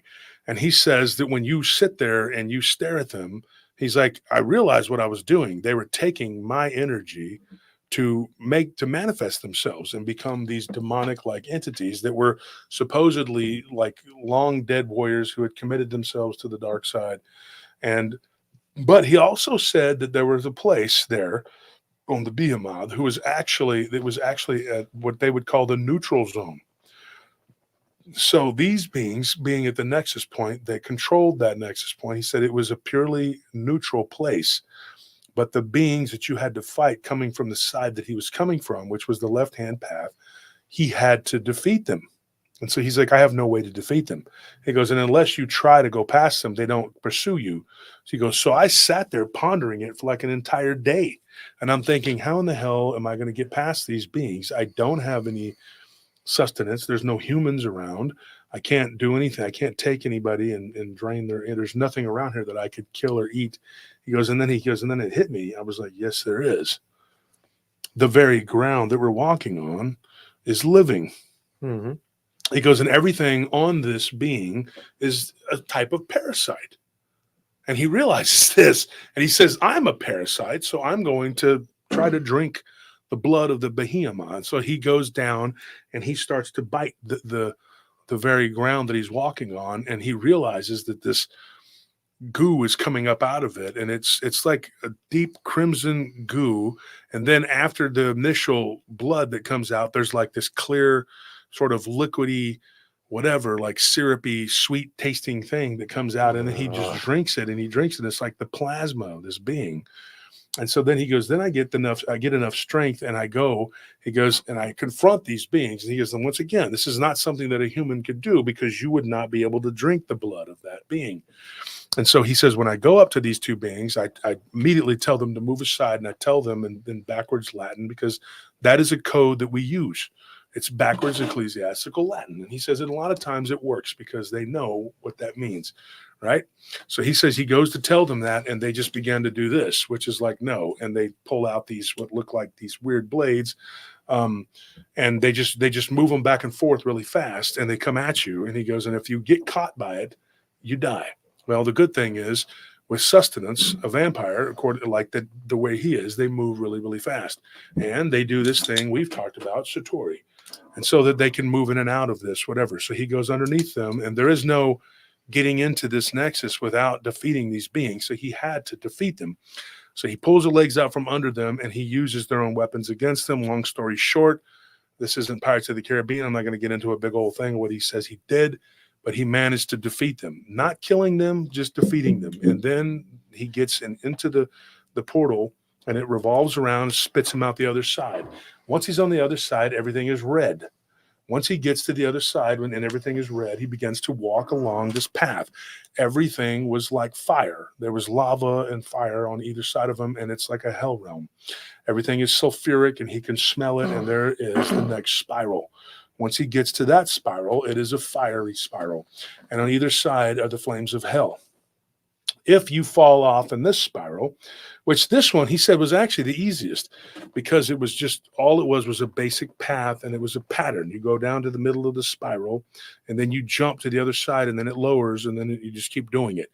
He goes, but it was repetitive, repetition, repetitive, repetition, repetitive, repetition. I can't stress that enough. So he just kept doing it and doing it and doing it for 3 solid days. Imagine doing this, right? Mhm. And he says, if I would have known it was going to be this hard, I would have drank more of the blood. And so I didn't, but and I'm like doing it. One mess up and you start over. And I said, did you mess up? He said, yes. About a day and a half in, he had to do it over and over again. Eventually, he gets through this particular spiral, which is the second spiral. Or I'm sorry, the third spiral. So once he gets through this one, he gets into this bottomless pit looking thing. And there again, it's not the abyss.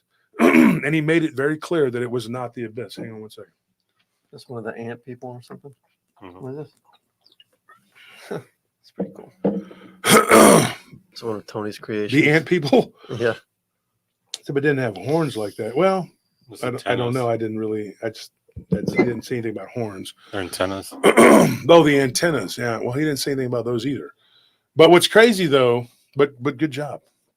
Nonetheless, what's crazy though is whenever he got to this particular part of the spiral, he says, I had to jump down into this black hole.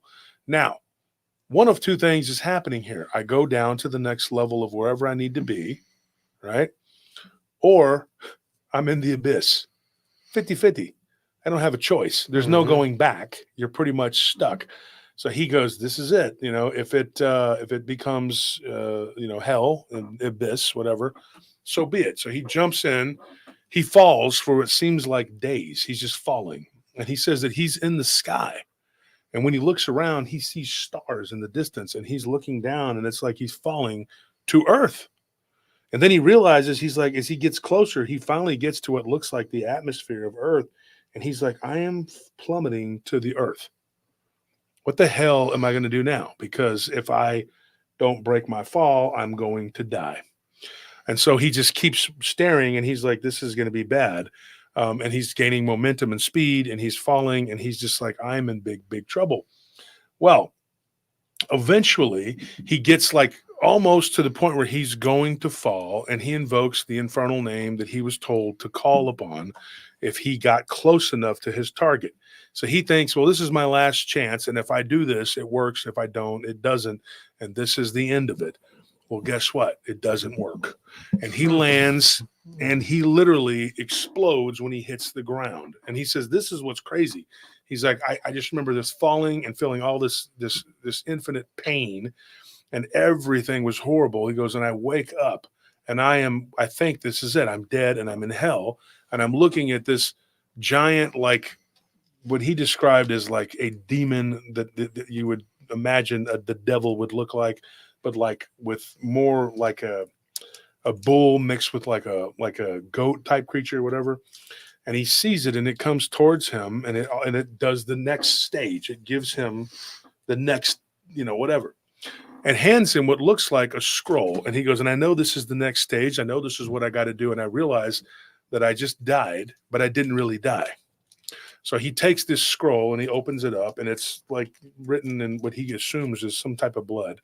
And it is basically a pact between him and what he would consider to be a very high-ranking demon, not necessarily the devil, pledging himself before he enters into this particular demon's kingdom, that if he walks through this kingdom and dies, his soul belongs to them eternally. And he's like, what do I care? I've already done all this other shit. You know, I'm what do I care? So he goes, so I sign it. He goes, and then I realize, he's like, there's a problem there. There's a legality. He goes, I've already pledged my soul to another place. He's like, so I can't pledge my soul to this place. So he's like, these beings literally follow like this legality. Yeah. So then this They're being very is litigious. this being is very pissed off because he says another demon type being smaller that looks kind of like him but much smaller comes to him and begins to talk to him. He doesn't understand their language. And he says that they're talking, and he's like, I don't know what's happening here. And then this other being begins to speak to him verbally, not through the mind speak, whatever. And he tells him, he says, you've just signed your soul. You pledged your soul upon your death. Now, he goes, you have pledged your soul upon your death to another place. He's like, but you understand that place is that's null and void if you die here. The area where he was called Tartarus. That's where he was. And he says, so this is Tartarus. And he says, yes, you were in Tartarus and you belong to us.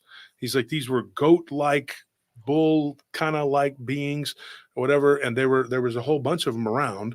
And he said that they were all kind of standing there looking at him. And he says, okay, good. And so he began, they actually gave him escorts to walk him. These are real beings. These are not like some sort of wispy whatever. And he said that when he was walking, he asked one of them, through mind speak, the only one that would respond, it turned around and said, look, he goes, I'm not supposed to talk to you. And he says, I need to know something though. What in the hell just happened? I thought I died. And they're like, you have to die and be reconstituted here. You can't come here unless you are dead. And he's like, but like really actually dead. But if you die here, which would be considered the second death, like out of your soul, whatever, you will become an energy form that's going to be used as you're imprisoned forever. That's it. You're stuck here in Tartarus. And so he gets taken through this Tartarus, and then they take him to the spiral. It's about 2 days, and they walk and they walk and they walk. And at one point, he got so exhausted that he fell and was like, I can't walk anymore. I'm done. And one of these beings just picked him up and put him on his back and kept walking him. When they got to this ledge, he looks down, and there is this blue water. And in that blue water, it's like a water that's coming up out of a spring and going up over what looks like an 8-pointed, like with arrows and everything, And he described that it's some kind of sigil of some bullshit I'm not going to repeat. And so he says they take him and they just throw him off, and he falls onto the water. And it feels like it breaks all of his ribs, but he rolls over and he realizes that this is a purification water. And then it begins to burn like a son of a bitch, which is really because it's good. It is the good. And so they told him basically, good luck. We don't go any further. This is it. So that he is thrown off of the edge of what is known as Tartarus. This becomes the fourth spiral. And he has to go into the water as he's going around and around in this swirling pool of water. Every so often, he's able to stick his head into these little bubbles that are like these holes and take a breath. And then he has to hold his breath and do it again and again and again. He said, thank goodness, once again, he has an ability that we don't have. He can hold his breath for like 10 minutes at a time. Depending upon how much blood they've been drinking, how much oxygen they need. And it's scientific, actually. So it's what he said. Now, these beings, I'm trying to remember all this, these beings that gave him this, this trip and threw him into this water, they gave him blood, human blood. And he did say that he saw multiple people that were there, like being tormented and in various stages of like slavery, right?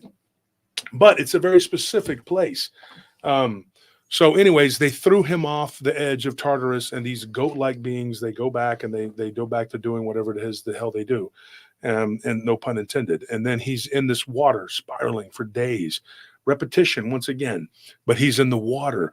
Now, while he's in the water, then he sees this green, like reptilian type creature start to come around, and it's getting closer and closer to him. Killer He Croc. said he did say it looked like a crocodile mixed with a dragon mixed with a human. Ugh. And it began to follow him, and it was like close enough to like snap at him. So he just kept on moving as fast as he could, and he was trying to speed the process along, stopping and getting the air when he could, and he just kept going, and it was like being in a big giant washing machine. And he said eventually, long story short, I don't want to keep just dragging out what he told me because there's a lot of it. It spits him out, and he falls into this like tunnel, falls into a tunnel that shoots him upward. And as he's flying upward, he goes, I don't know what's worse, falling down or falling up. He goes, and as I get up, I get shot out into the earth, and I'm back up into like what looks like the atmosphere.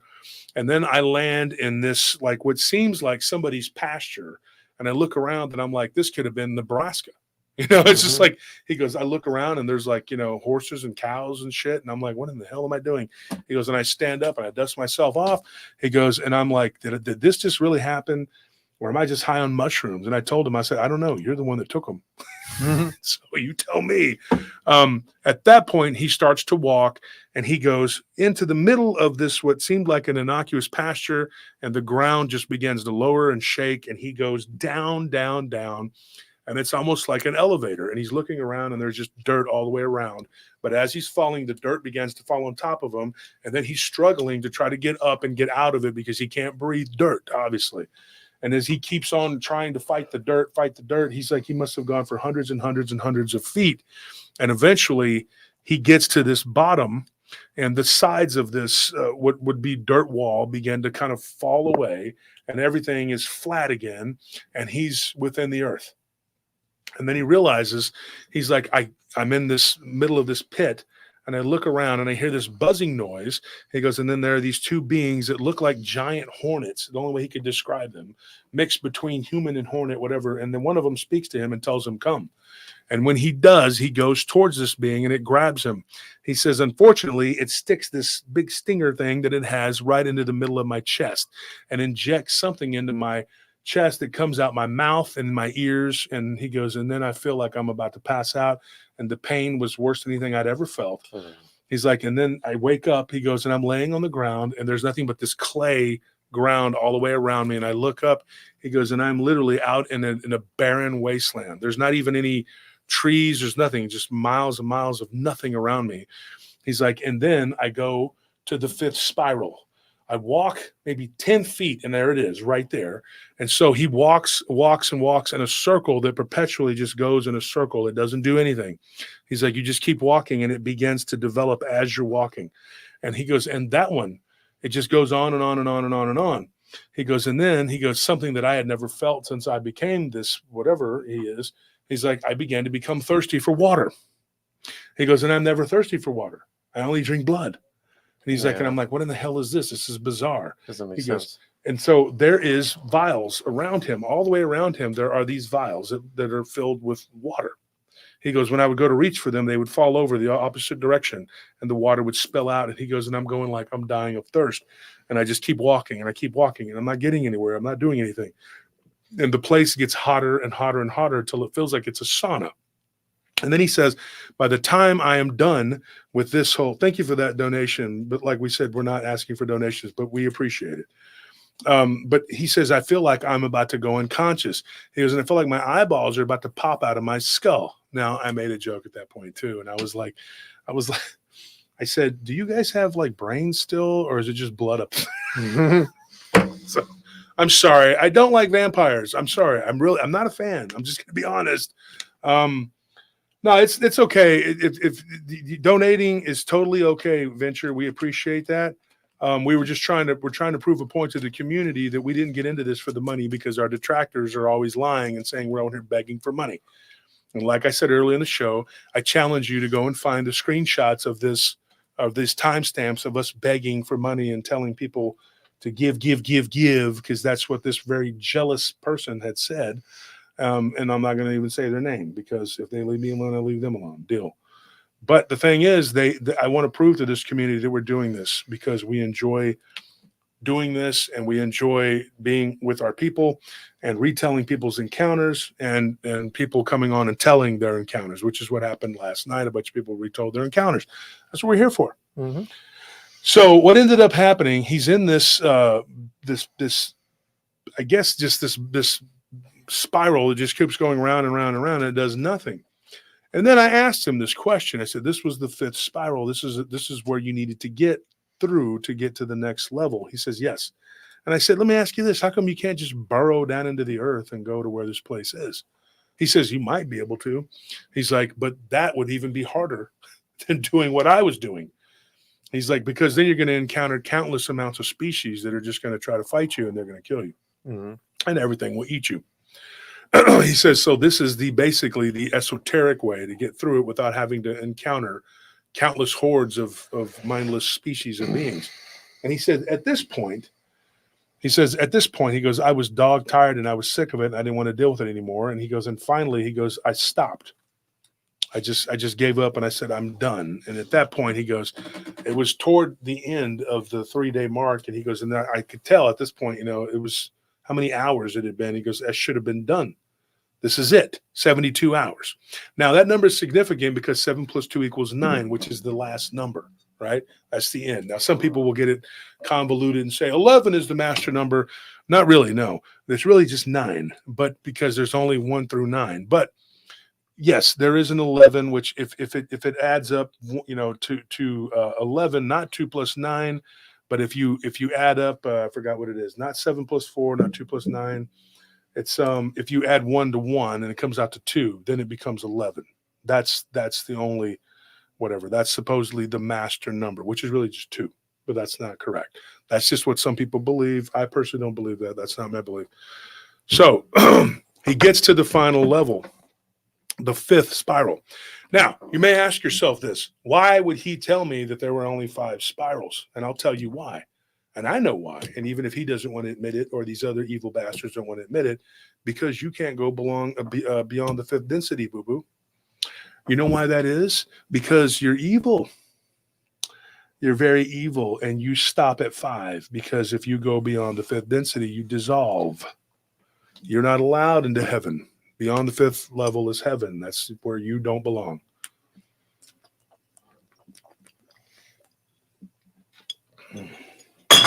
So that is why that is. And he asked me very snarkily too, what if I knew why there was only 5 spirals? And I was like, because your evil ass can't go beyond that shit. And he was like, yes, you're right. Didn't want to give it to me, did you? Just a pitiful human that I am. Folks, if you find my dead husk, one of 2 things has happened. Shiloh from Lord of the Rings has killed me, or one of these dickhead vampires got me. They got me. They bled me dry. Yeah, but I will say this, and to his credit, he did make one joke. He says, aren't you supposed to be a werewolf? And I said, I guess we'll never know. Don't get all excited now, okay? Let's not get all carried away here. So beyond the 5th density, you're like, I mean, like, how many densities are there until you reach? Well, that is the heavenly question. realm? I think that there's 11, which falls in line with string theory. A lot of people say it's not real because they're going to change it up because now we figured it out. Yeah, they change the game all the time. This is a simulation. I mean, think about what he's going through. There's a program there, like he's. And I even told him that. I said, don't you see the divine creation? Like these beings are worlds within worlds. And he says, this is what really gets me and kind of pisses me off about these people, is that he's like, yes, I get it. I understand. But I'm still going to be a dickhead. Yeah, it's like all this stuff and you still choose. You're still going to fight the divine creator. It's like all that knowledge just wasted. For what? Like, you might as well not even have it. Yeah, you'd be better off not having it. Actually, yes. When Jesus like, you're tells better you off that, being stupid. you'd be better off never have been born than you do to some of the things that they do. Like I said, folks, just like last night when I was talking to Saber. Hold on one second. I was talking to Saber, and Saber's not this guy. Okay, Saber's I don't think he's trying to be evil. I think he thinks that he's doing good. And I'm not going to besmirch the guy. But I think what it is that he has been practicing the Kabbalah, and I think that what he's doing is wrong.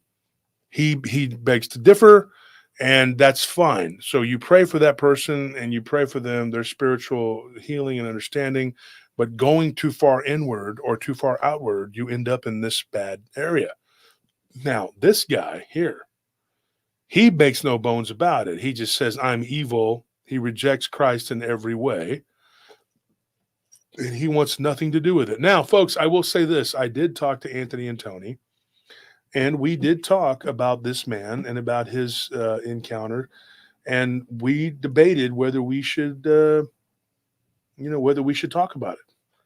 And then we decided today at the 11th hour that we would actually present this story because it is from the flip side, right? And so I'm not, my enemies will accuse me of everything under the sun because they're bitter and angry and whatever. But go ahead. I was gonna say, but plus, I mean, look at. As far as we know, that this could just be someone's fan fiction, Be a but, you know, fever dream for all we know. like yeah, I mean, like, someone could have just watched the Vampire Confessions and then Werewolf Confessions show, and then just came up with all this stuff in their head and just send it in as a story. We don't know, but cross-checking it though, cross-checking it with some of the people that do know. Something happened to this guy. I mean, he knew everything about the spirals, which was interesting, which is actually something that I have not, because I don't want anybody to go out and try to practice any of this shit. Okay. Just like the guy last night, I was like, look, it's not a good thing. There are books that exist. Okay. And I will do shows on them, but I will also explain to you why you don't want to mess with these books. And here it is. These beings, you don't got to go to them. If you have one of these books and you use one of those infernal names or you invoke anything at all, they'll come to you. You don't have to wait around either. And there's no like waiting around, well, we'll see what happens. No, they will come to you. There's no appointments. Yeah. What were you going to say earlier, Tiny? Well, I was just going to say, like, doesn't seem very fitting, all this knowledge. Like, he gains all this knowledge, all this like experience, but like, is it worth it? Being constantly tortured multiple times, basically dying, having like your whether it be desire basically taken advantage of, something that you've foregone, the desire of thirst is then taken and forced and put upon you in like the worst way possible. It's like nothing that he's gone through has been like, okay, you just do A, B, and C, then you're able to get all of this. It's like, no, it's entirely torturous, harrowing experiences. And then what he gets from it is just, I'm a little bit better than a normal person. I don't have to breathe as long. Too. It's like, I don't have to breathe in the water as long. I don't have to eat as much, or it's what like this story reminds me of so far. It reminds me of playing through the first Dark Souls for the first time. Yeah. How like you go deeper and deeper from that castle, and like everything is just in that game it's notoriously hard, and everything is completely and totally unforgiving. Like one simple mistake and just like you're done. Was this on PS2? No, it's on I don't know, PlayStation 3. I think is when it first came out. It's kind of an old game, but it's basically like it's like the hardcore. You start out like in this castle area, and you go deeper and deeper into the earth, and like as you go deeper, you face different like supernatural creatures and like these monsters, like giant spiders and demons and stuff, and eventually you get to like this hell realm. Well, think about it though. I mean, like all of that though, games, movies, books, a lot of it's based on the reality. I mean, H.P. Lovecraft, even Cthulhu. And people don't realize this, but Cthulhu, that's a real being. Now, I'm not saying that he's going to bring about the apocalypse of the world, but he is a being. We're talking about the Forbidden Zone. We're talking about the hidden, or the empty quarter. Supposedly, he lives at the heart of the empty quarter, and that he is one of the old gods. But believe it or not, Cthulhu is not one of the biggest and strongest or the worst. He's a bridge between their world and ours. And his job is to eventually try to bring them across. He's like a harbinger. So you can imagine the kind of shit that's out there from deep space that could come and do incredible damage to our world. It would destroy, rip apart the time-space continuum, the fabric of time. And to speak on that point, like I think that's just entirely like that happens repeatedly through history. I mean, while you were telling this story to me, like the first thing I thought of was just Dante's Inferno and like the nine. Yeah, that's a good analogy too. And because like especially when he was walking around and suffering through thirst, I was like, that's exactly what it made me think of.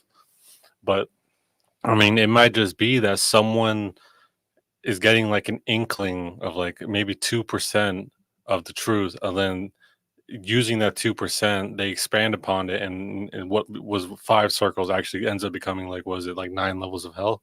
Mm-hmm. Yeah, so like he turns it into 9, and it might even be that what you might think is like just a random thought might be like, oh, I came up with this idea where it's a dragon, but he's all black and he spits out green acid, and you're thinking that you're making all this up, but in reality, you might be really imagining a real creature. Mm-hmm. You might be like tapping into that, like remote viewing stuff. Yeah, kind of stuff.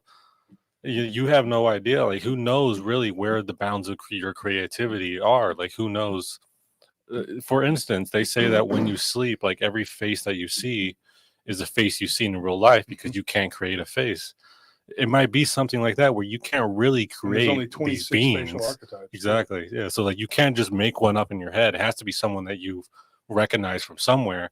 But it might be that these like made up beings that we might make up might actually hint at like greater creatures that are so influential that even just hints of them will like are still spread out, even if you know nothing about them. Even just subconsciously, they might spread out hints of themselves. Yeah, that's true. And then someone says here, do the tunnels of Set lead to the empty quarter? Are you talking about the Temple of Set, also known as the cult of Set, of Sekhmet, from Egypt? And did the tunnels go out into the empty quarter? Now, if that's what you're talking about, clarify that before I answer the question. And then this one, another question. He says Cthulhu is a priest of the old ones. Yes. And he is based on a real being. The problem is you give people this information and then they'll go run out and do some shit with it. And that's why we don't like saying the names of these books. I could tell you, I'll just be honest. There's a book called the Simon Necronomicon, which is full of nasty, nasty things. You don't want to mess with that book. You don't. It's a mixture of Mesopotamian demonic magic, Crowleyism, and a lot of other things that are really nasty. And then the Egyptian Book of the Dead, which I think it's called the Prodigies of the. Look it up. The Prodigies It's called the Prodigies of Egypt. The Prodigies of Egypt, and there's another one called the. But I don't think that's the Book of the Dead. I think that. Well, it's one of. Mm-hmm. One of the books that is supposedly the inspiration for the Necronomicon. What he did was basically take all of these different books. Now, there's another book called The Prodigies of Egypt, or not the Prodigies. There's another one. There's 2 of them that are the same. What is it called? I think that one is called A History of Time. Yes, the history. But there's 2 different ones. 2 different ones, and one is written in the 7th century, and I believe the other one was written in the 10th century. But they're 300 years apart. Yeah. But here's the weird thing that people don't realize is that the guy that wrote those 2 books was supposedly reincarnated. Mm-hmm. Yes. So he was. I'm not even going to get into it. It would take away from the show what we're trying to talk about. There's a whole bunch of this stuff, folks. Okay, my brain is a big, what do you call it? Hamster wheel. Yeah, it's a big depository for information and knowledge, and I do have a very good memory. But like I said, we debated about, even in particular, you and I, Anthony, about telling this guy's story. So don't come at me and say, oh, this is made up, some bullshit, whatever. I'm not a creative writer. I have a very powerful memory. And yes, I talked to this man, and I don't think he's full of shit. I think he's evil as all hell. And I mean that, no pun intended. I think, and I'm gonna go on record and say this, Rex, if you don't change who you are, you will be in a hell realm forever. Having seen these things, you would think that he would think twice about it. But here's the twisted thing. He doubled down. Yes, you said it. He doubled down, and then he thinks in his mind that now that he has all this power, he's going to live on Earth for hundreds of years. And then when all of this stuff settles down, he's going to be some kind of ruler. Evil doesn't share, yeah, bro. I know. And that eventually, get this, and he tried to tried to pull some Buddhist shit on me. Look, I'm going to tell you something about this before we go any further. This is what he tried to tell me. What should I do? Should I talk about that, or should I just go on with the story? Let me know in the comments, because I don't want to get too far, but I'm going to say what he said, because this is how he tried to play it off to us. He tried to say, well, you guys don't understand. You know, eventually it's like, and I'll just say it. Look, I'll just go quickly here. He said that that in Buddhism, that there is a type of initiation eventually that you can become your own, not your own God, but you become a Godhead. Now that is a type of Buddhism. He tried to pull Buddhism on me. And I said, yeah, but that's also about enlightenment and fulfillment of enlightenment. It's all about enlightenment. It's not really about becoming not like going Godhead. in reverse. Yeah. And so he was what he decided to do was say that eventually, like, and then he tried to tell me, he tried to play some trickeration on me, and don't think he knew what he was dealing with, because I'm just a simple dumb human, right? Okay, well, I'm also a human that's spent, decades filling my brain with knowledge.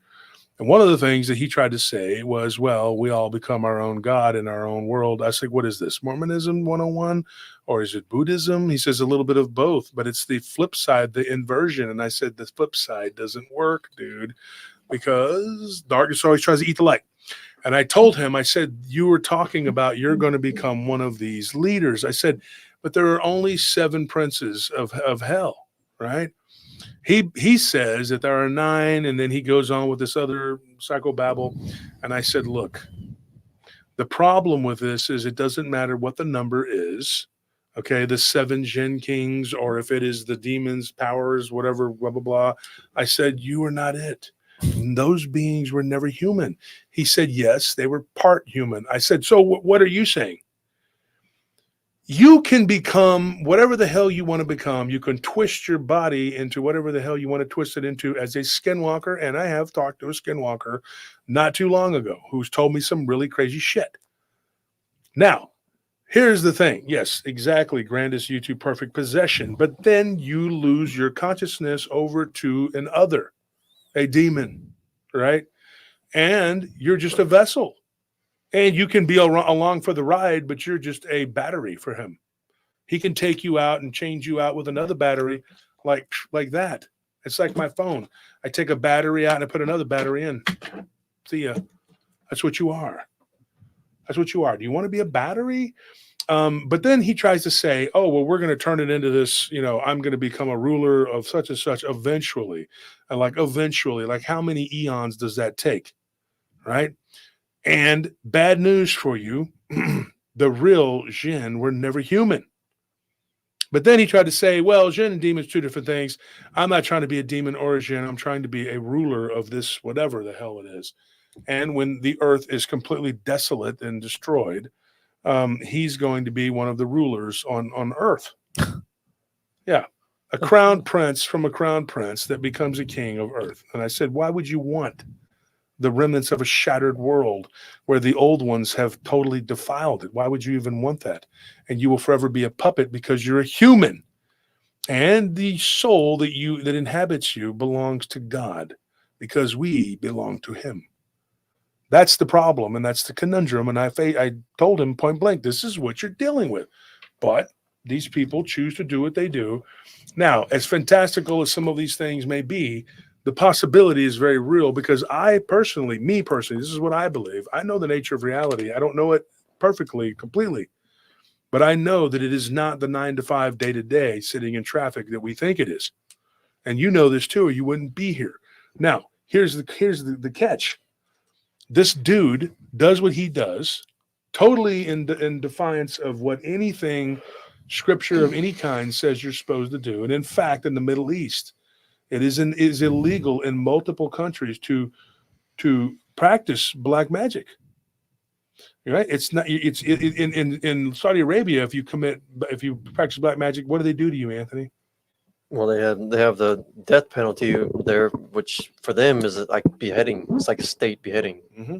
So, and no one feels any pity for you. And when you die, then your reward for your obedience to the devil is to go be with him. So there's that. And so when he tried to play that whole flip side bullshit, that I don't play that bullshit. And I'm like, No, whatever. I mean- dude. I mean- you do what you do, you bro. But you're not my bro. But you do you. The people that got out, they were the smart ones. Now they did something stupid, but then they got the hell out. That was the point. This person wants to choose to be this way. Well, be what you're going to be. Okay, Well, he's still doing what he's doing. Foolish, because it's like every Tom, Dick, and Harry that chooses that path, that's their goal. Mhm. So then, honestly, it sounds like you're able to go back in time to like Rome under Marcus Aurelius, and you're like, oh, you can go and join Marcus. You can go. You can just be a part of his empire. And you're like, no, I want to be on the outside. I want to be one of the barbarian tribes. I want to just suffer out in the woods. You're like, I want "What to use rabbits to wipe my come on to ass." come on to the empire, my brother. Come on, Oh. come to the empire. You're like, no, I like the woods. It's just foolish. And the thing is like everybody who's choosing that path wants that goal. That's their goal, is to be the ending leader. So all that's going to happen is you're going to be left on a rock that's collapsing, fighting for a position that no one really cares about. Because in all honesty, it's like you're fighting over the scraps. And Dutch man says he does all this and keeps a job. No, they don't work jobs. Dude. No. See, that's the thing people are not understanding about these. They don't have beings. normal lives anymore. These are not normal. They're not like people. Okay.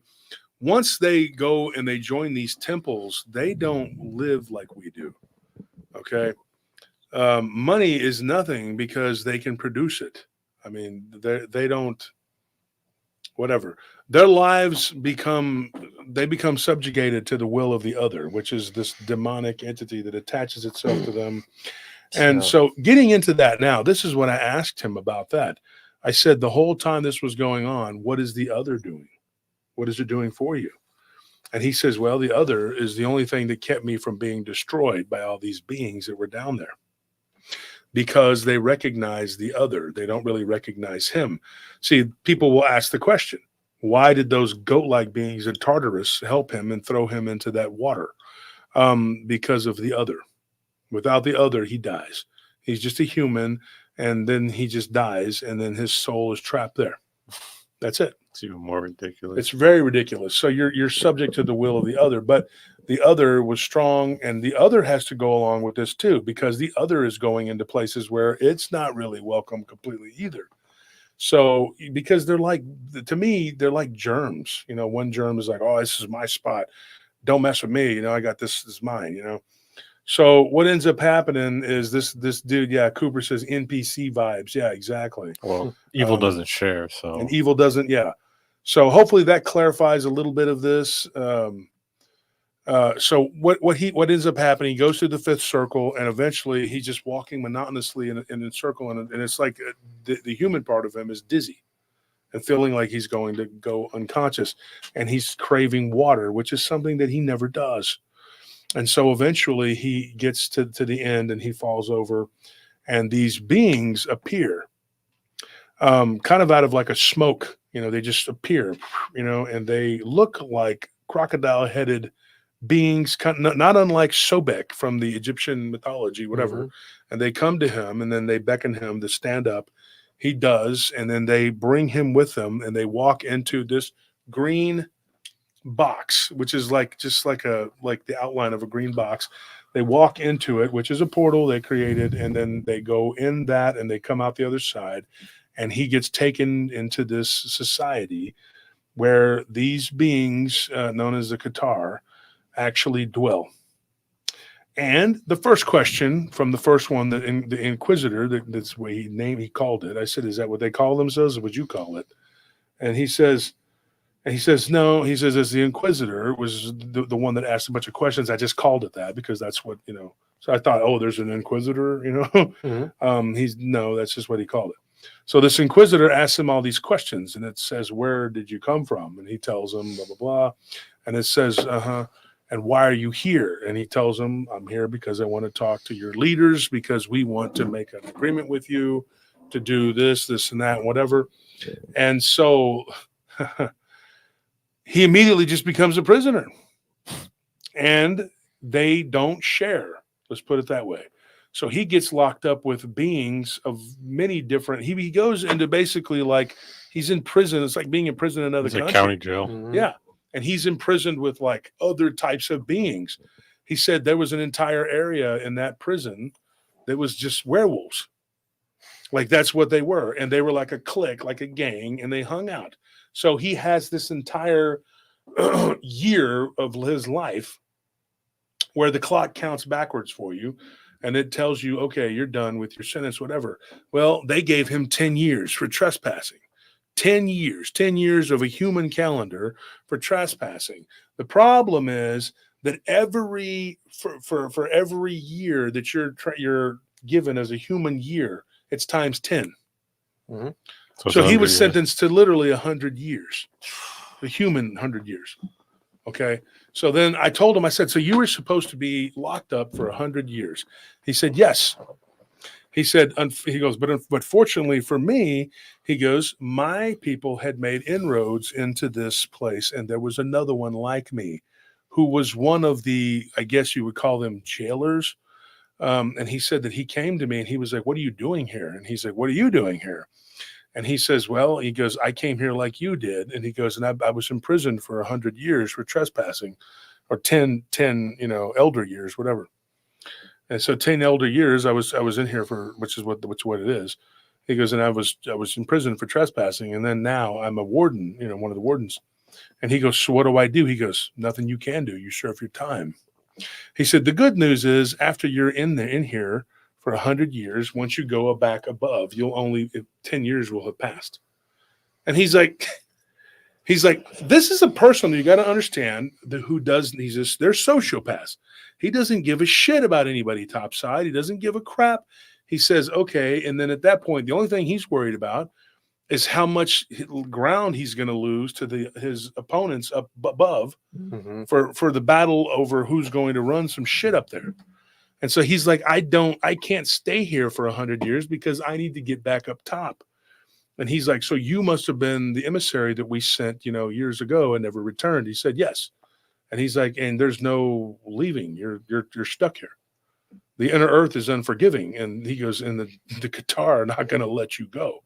He's like, maybe your best bet is once you're done with your sentence, you can do what I'm doing and just become like a glorified, warden. And he was like, basically, that's what he told him. And he's like, fuck you. Excuse my language, but that's what he told the guy. He's like, I'm not doing that. And then this guy had a problem with him. So then he says, okay, so you're going to be a problem. He says, all right, well, then I'm going to put you in with the lycanthropes and the ones that trespassed here. He goes, or you can go and be with the Tartarians, which are basically those goat bull like hybrid looking creatures. He goes, who will kill you too. He goes, or he pointed, he goes, you can be with these other races of lizards. He goes, those typically are the enemy that they're fighting. It's another race of reptilian that are not vampiric, but they will be turned vampiric eventually. He goes, it's a horrible way to die. It's your choice. Which one do you want? And he goes, I don't want any of it. He goes, put me in with some humans. He goes, no, the humans, you'll just use them as food. Mm-hmm. He's like, I can't do that. And you'll turn them all into vampires. So he says, I guess you have no much choice but to listen to me. He's a little snarky ass dude. The way he talked about this guy, even I hated him, even though I wanted this guy to get his comeuppance. I will say this. There are some people that you just really want to bitch slap. This is one of them. So the guy doesn't care. And he says, well, it's your choice. And he says, this is against every law. You haven't made any attempt to escape. He goes, there is no escape. You tell me how to get out of here and I'll go. And he goes, have you tried? And he goes, no. He goes, I got everything I need here. He goes, and I have a station here. He's like, and when the war is over, he's like, I will be elevated, because that's all these people care about is power, right? Themselves. And then the dude, this is where he got that guy. This is where, and I don't want to call this the hero or the protagonist, but the misguided protagonist of this story, Rex, tells this guy, he goes, wait a minute. What war? What are you talking about? And he says, these war. This is something that I verified with the other people that have gotten out of this cult. He goes, they're at war with another species of reptilian. He goes, and they're winning because every time they take one, they turn him into one of them. They're vampires like we are. And he's like, yeah, I get it, but you're not one of them. He goes, no shit. He's like, but they have allies. He's like, and in fact, they have created an entire another species of bioengineered beings that are not unlike human, but they're like perfectly possessed bioandroids, and they can walk amongst humanity. He's like, but their job is to kidnap, grab, and take and bring people down here to become what I call them soul batteries, but to become their energy source. So he says, and he's like, I'll show you. He's like, so he lets him out, and he has him on these. There's these shackles which have these, and he described it to me. There's symbols on these shackles which keep you from being able to do anything, anything supernatural. It has no they're bound. Okay. And these shackles is basically like, Salamic, whatever you call it, magic. So anyway, Salamic being, how do you say it? I guess Solomon. Yeah. Solomonic, whatever, but it's the symbolism that kept the jinn and demons under control.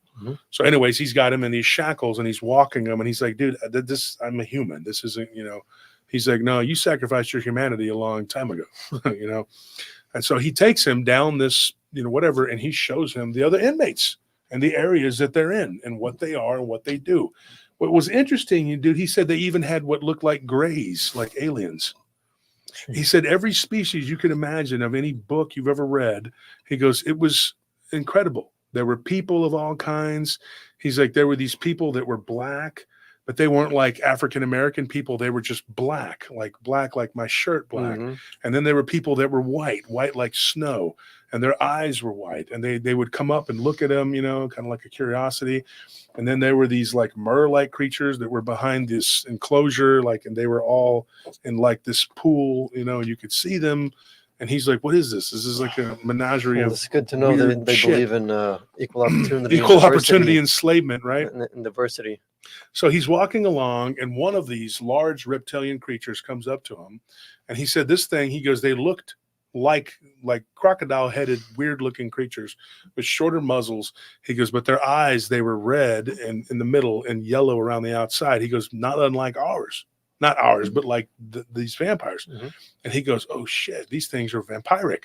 So he says, dude, you got to let me talk to them, please. I'm here to deliver information.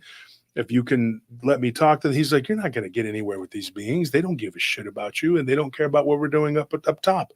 He goes, there's no getting out of this. That's it, And so he makes friends with this one being that actually begins to talk to him. And he has a name, but I'm not going to say it because I don't know if it's infernal or not. I'm not going to invoke it. But he says this one being he became friends with, we'll call him S. S actually starts to become friends with him and comes to him and brings him blood. And he tells him on a daily basis, they begin to talk. And then they become friends. And this guy is the one who's actually in charge. He's the one that gave the other vampire the keys to the kingdom to be in charge of the prisoners, which is about as high as you're going to go. But this guy may be tooting his own horn, and I don't know. But he said the thing is, he's like, I am a pretty intelligent guy. And I could tell he was. He knows a lot about a lot of things.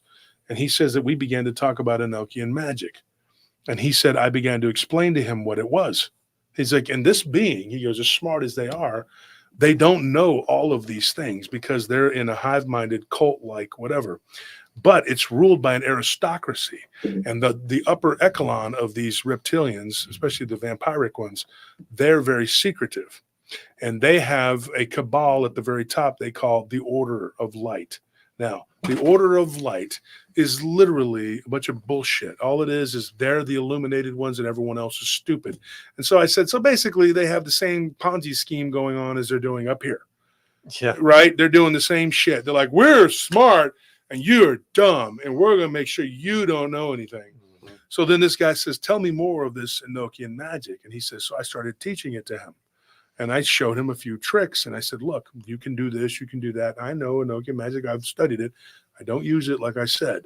And I said, yeah, okay. So you showed him some of the basic level, whatever. He said he was really into this. And he was like, if you give me this information, I'll give you this information. And he goes, and over the course of like a year that goes by, he's like, I began to realize that this guy was actually, he liked me. And he's like, of course, these beings, they only look at things in like transactionary. They don't give a shit about you. They're really not your friend. He's like, but this being liked me because I could teach him things. And so he says, why have our rulers not taught us this? He's like, because if you all knew this, the very nature of what we are, which is vampiric parasites, you know, he's thinking to himself. He didn't say this. He says, I'm thinking to myself, if you knew this, you would use it and y'all would revolt. And then everything would break down to a bunch of little factions and everybody would try to be the top dog and be the alpha, whatever. And it would destroy your civilization. He said, then a light bulb went off in my head. I'm like, fuck these guys. And if that happens, so be it. You know? So he told him, he says, well, you know, do you have any others that you can trust? And he says, yes, I have M. M is one of his other friends. Well, I don't think this is an infernal name. His name was Malak. But he said Malak, but not Malak, Malak. Yeah. He said Malak is his friend. Now the S, I don't want to say because I think it is, but because just like we name ourselves after, you know, good things, they name themselves after bad things. So he brings his friend Malak, and Malak starts to talk to him. And he's like, I have to trust this guy. I have no choice. So he begins to talk to this other being, and that being had a higher ranking station. And he's like, why are you guys not going after the order of light, the inner circle, inner sanctum? Why is no one allowed there? Well, those are the priests. Those are the priesthood. And he says, so Malak tells him, he says, look, I'm in charge of the lesser. And he's like, what is the lesser? He says, the lesser are those that don't live within the inner circle. Now, the inner circle is not the order of light. The order of light are the ones in the middle, or in the very top. The ones, the outer, or the inner circle are the middle beings, the middling. This guy was literally the leader of all of the commoners, basically. And he says, why would they withhold information from us? We're all in this together. I said, no, you know, he's telling them, you're not in this together. I'm telling you. He's like, they're trying to use you, and you need to get the F away from them because you've been deceived. And he says, yeah, well, at one time our people did not need to drink blood, and now we do. And he said, yeah, that's because of your leaders. They did this to you. And he told them, he said, I was lying, but I told them it was a curse. Now I'm thinking to myself, yes, it is a curse, and you weren't lying. No, you're saying to them that what's wrong with them is the same thing that's wrong with you. Yes, it is a curse, and you're all fucking cursed. Excuse me for saying that, but it pisses me off because this guy was kind of hard to deal with. And I said, okay, at that point, I did interject, though. And I said, well, you're under a curse, too. He goes, that's your opinion. I said, okay, whatever. We'll agree to disagree. But that's not how I look at this. Okay. So back to what this guy said. He tells this being that he needs to basically revolt, right? He's playing a dangerous game because if they go and they tell a bunch of these other beings to do this, then he could end up being killed. But he's in there for 100 years. What does he give a shit? He wants to get the hell out. So he was willing to take the chance on being killed in order to get the hell out. But one thing I know about these beings, though, is they're terrified of death because they know that when they die, the punishment and the fun begins. Although they don't believe it, they think if they can outlive and go to a certain point, that they'll be able to live forever and blah, blah, blah, and they'll be leaders of some kind of apocalypse star system or the corpse of an apocalypse. Yeah. So they end up making an alliance, and eventually one of the inner circle comes in and they start to talk to him, and they began to ask questions and things like that. And he's able to communicate with them and get them on board. And he's made friends with this other vampire type creature. And the inner circle guy tells him, look, I'll take you to the Order of Light to talk to them.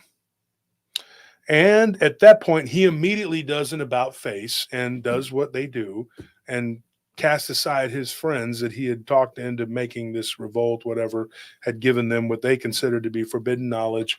And he takes them to the inner circle, the Order of Light. When he gets to the Order of Light, he talks to one of the leaders, which was a low-ranking leader. He said there was about 400 of these beings. And he said that he talked to one of the lower-ranking ones, and it was a female. But he couldn't really tell. He thought it was a female, but it could have just been an androgynous being. But this being tells him, tells him, why are you trying to create chaos here?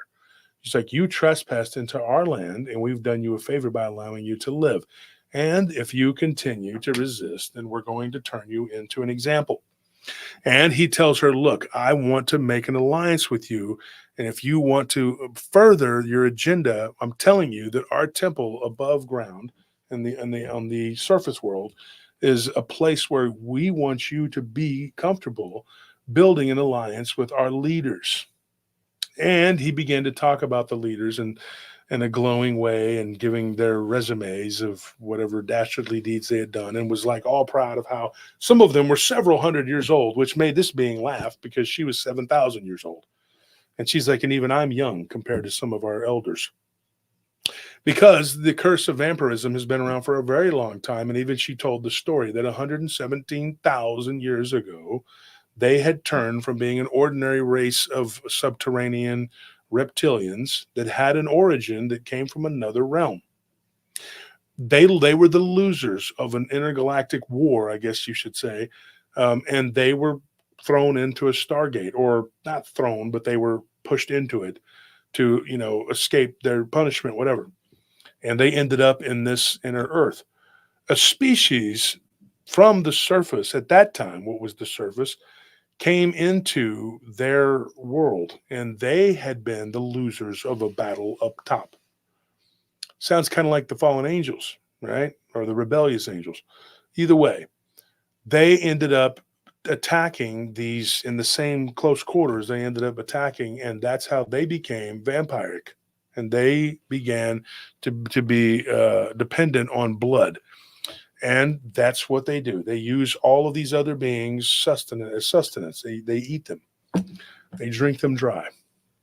So she said, what benefit would it, us to make an alliance with you? And he tells her, he says, if you will let me go, I can go. If you can give me safe passage back, show me where I need to go. She's like, yeah, I could show you exactly where you need to go. He's like, and you could trust me, like we will show you that we can help you. And she says, the only way that would work is, she goes, and I know my leaders, and one of them is my dad. She's like, and I know this.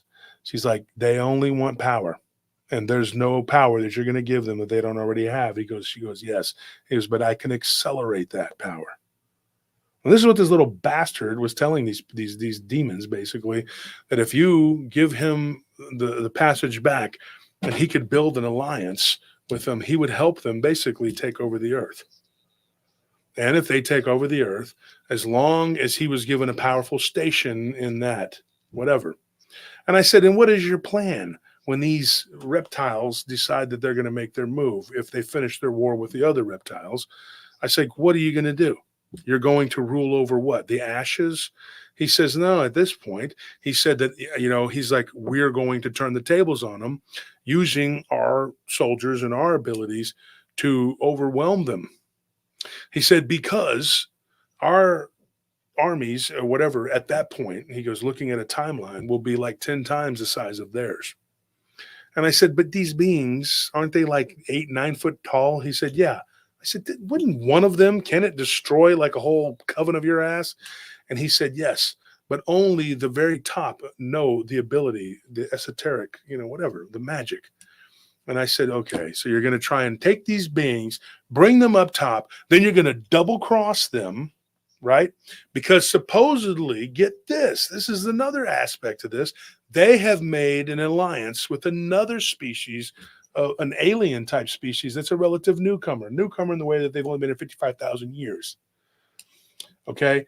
They abduct people and do all this other crazy shit, right? These reptilians, and they are actually the original opponents of these particular beings, right? And then they found this world. Now, these are not the ones that fought against the what do you call them? The Anunnaki. They didn't fight them. They weren't the ones that invaded the incursion and whatever during Marduk's wedding and all the other shit. I could give you the whole timeline of that. Rob Yox would be the guy to go listen to for that. But what is crazy about this is that he actually talks these beings into letting him go, but they bring 16 of their people up top with him. And it's a 15-mile walk. He said all it is just 15 miles of a gently slope. And he's like, it's a hell of a lot easier to get up than it was to get down. And then you appear to this like portal, you pop in and you're up top. And he's like, and we ended up in the middle of nowhere, and it was like a jungle, you know. And he's like, and I don't even know where we were at because we walked a few miles into this jungle, and then we go in through another portal, and then we go into what he calls the world of glass. It's a world like a world of fractal beings, and you have to just kind of like sidestep through it, and then you kind of spin, and then you get out, and it spits you out into the temple. So he knew where to go once he got into that fractal zone. Once he got out of that, he brought them with him. Once they come to the temple, they start to interact with the elders who have been sitting there waiting and have been kind of watching. You know, once he gets to that certain zone, they can see you. They have these abilities. They can see you. So these, whatever. And while they were there, they had these extremely large canid type beings that they call the frenzy. Now, what those are absolutely demonically possessed werewolves that have never gone back to being human. Now, these beings are ultimately like they're like the ultimate werewolf badass. They don't have any humanity left. They have changed, and all they do is keep them on a chain. And they're like 8, 9, 10 foot tall, and they're monsters. And there's any temple is going to have maybe 3 or 4 of them, and they're only used, just like the Hellhound, they're only used to take down other magical or supernatural. I don't know, we would call them like, I guess, infernal beings or something. So that's what they're used troops. For. Huh? They're the elite troops. Basically, yeah, but they're just monsters. They're complete monsters. The humanity that's in there, it's really sick because the humanity that's in there is literally imprisoned within itself. There's nothing. You're just watching your what's used as a vessel once was body, flesh is gone. I mean, it's just you in a vessel. And there is no, like the demon that's in there is a very low level, not what do you call it, like a low vibrational entity, has it's base level intelligence. It is usually it's a very young demonic entity, like only hundreds of years old, but not old enough to have been taught everything like these elders know, whatever. So that's what I gathered. But the way that what is that? It's my chair. Is it breaking? Oh, yeah, I think it is. Or like some of the bolts are coming loose. Jeez, why don't we tighten them up instead of just destroying it? But anyway, they have them there with them. And so these reptilians, in case they decide to get out of line, because they are vampires too. And he does believe that they come from the same lineage. These vampiric entities that turned them are the same ones that originally turned the human elders. They are a flying species of vampire. Literally, they look like flying humanoids. They come from another place. Now, there's a whole story behind that, and I'm running out of time. I don't have time to tell all that. So what ended up happening, they had a meeting and they talked, and they decided that they were going to build an alliance, and they are going to let them use these bioengineered human-looking beings that can literally work as almost like drones, but they blend in with humanity, and they trap people, they trick people into doing stupid things and getting them involved in all of this, and they bring them to them. That's their punch card. Now, the exchange is that they give them a steady stream of humans to drink, because the blood of humans is highly prized. And it's easier for them to get what they need out of it than to use these subnatured beings, because they're not pure human. They are in between human and metaphysical, in between human and angelic. And their blood is not as easily digested, not as easily used, and blah, blah, blah. So there's this whole exchange there. And then there's an exchange of information. So I said, so you're proud of yourself. You are doing this. And it's been going on now for like 30 years. So I told him, I said, so this happened like, 30, 40 years ago, whatever. He was 77. Do the math? He's 112. Right. And so I said, well, he was 80 when he came back. So, do the math. I mean, it was 32 years ago. And I'm like, so 32 years ago, you sold yourselves out to these beings, And I'm sitting there thinking, what a piece of shit, It's the only thing I could think of, And I said, that's completely effed up and awful.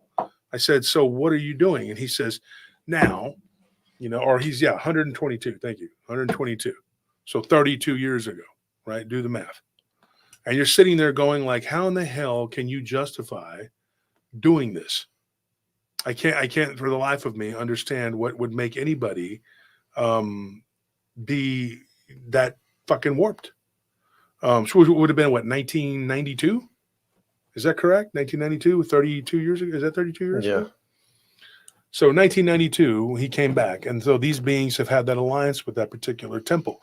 Now, this temple is not the temple that we have talked about on here with these other beings. Mm-hmm. And like I said, this is a story that was given to us. Take it with a grain of salt. Maybe this guy is just one of the greatest fiction writers in the history of man. And solo Sibylla Goods. I don't know. But he did tell me. Do you remember the episode we did where we were talking about robotic humans and people were seeing these beings? Listen to what I'm going to tell you. Okay, folks. This is where I got, like, I talked to this guy and I said, listen, have you heard of an episode that we did? And I was wondering maybe if that's where he might have thought up this thing with the beings or whatever. And he's like, no, I have not. And I said, well, go listen to it and then get back to me. So a couple days go by and he messages me and he says, hey, I listened to that and that's exactly what those are. And so that right there really clung to me. And I said, dude, are you freaking kidding me? So do you remember when we did the episode and there was a guy, and one in particular, I remember this story. The guy gave it to us. His name was like Jeff or something. I mean, I shouldn't say his real name, but do you remember how he was in a pool and he was swimming? And one of these beings was like in the water with him, but it had like blue eyes. You remember that? Mm-hmm. And he thought it was a mechanoid type being. Yeah. That is what these things are. Those are literally like bioengineered humanoid beings. And they're using them to like trick people into like, like people go missing and shit like that. It's these beings. And so I'm sitting there going like, this is crazy, dude. Yeah, Dutch man says, I heard a story of something like that, biting a man's head off. Look, yeah, that was Mike Clark came on the show and told the story of one of these reptilians biting a guy's head off. And we had already had 2 or 3 other stories that go along with that one. So you're sitting there going like, what in the F is this, So this is what the guy told me. He left me with this. He says, you can go and you can tell your audience whatever the hell you want to tell them. And this was what he said, okay? And this is another thing that pissed me off. He goes, as smart as you are. He likes to call me Josh, which is their little way of, because everybody calls me Wolf. That's a sign of respect, right? This little prick liked to call me Josh and Joshy and whatever. Okay, fine. Okay. He said that my intelligence is a thimble compared to what they have. Yes, you've been around a lot longer than me, but you're still a fool. And I'm going to tell you something else. I think you're not just a fool, but I think you're an evil fool. And I think that you and your people, your beings, your friends, and all this other shit that you're doing is going to ultimately fail. Because at the end of the day, and I'm going to say this, and this may sound like me being Mr. Pious, whatever. I'm not the best guy in the world. I cuss. I get angry. Whatever. I have a temper, and I get tired of people's shit. But I'm going to say this. At the end of the day, you're going to lose. Because I believe this with all my heart. I've thrown my lot in with God and with his son, Jesus Christ. And I believe the prophecies will be fulfilled and that you will lose. That's it.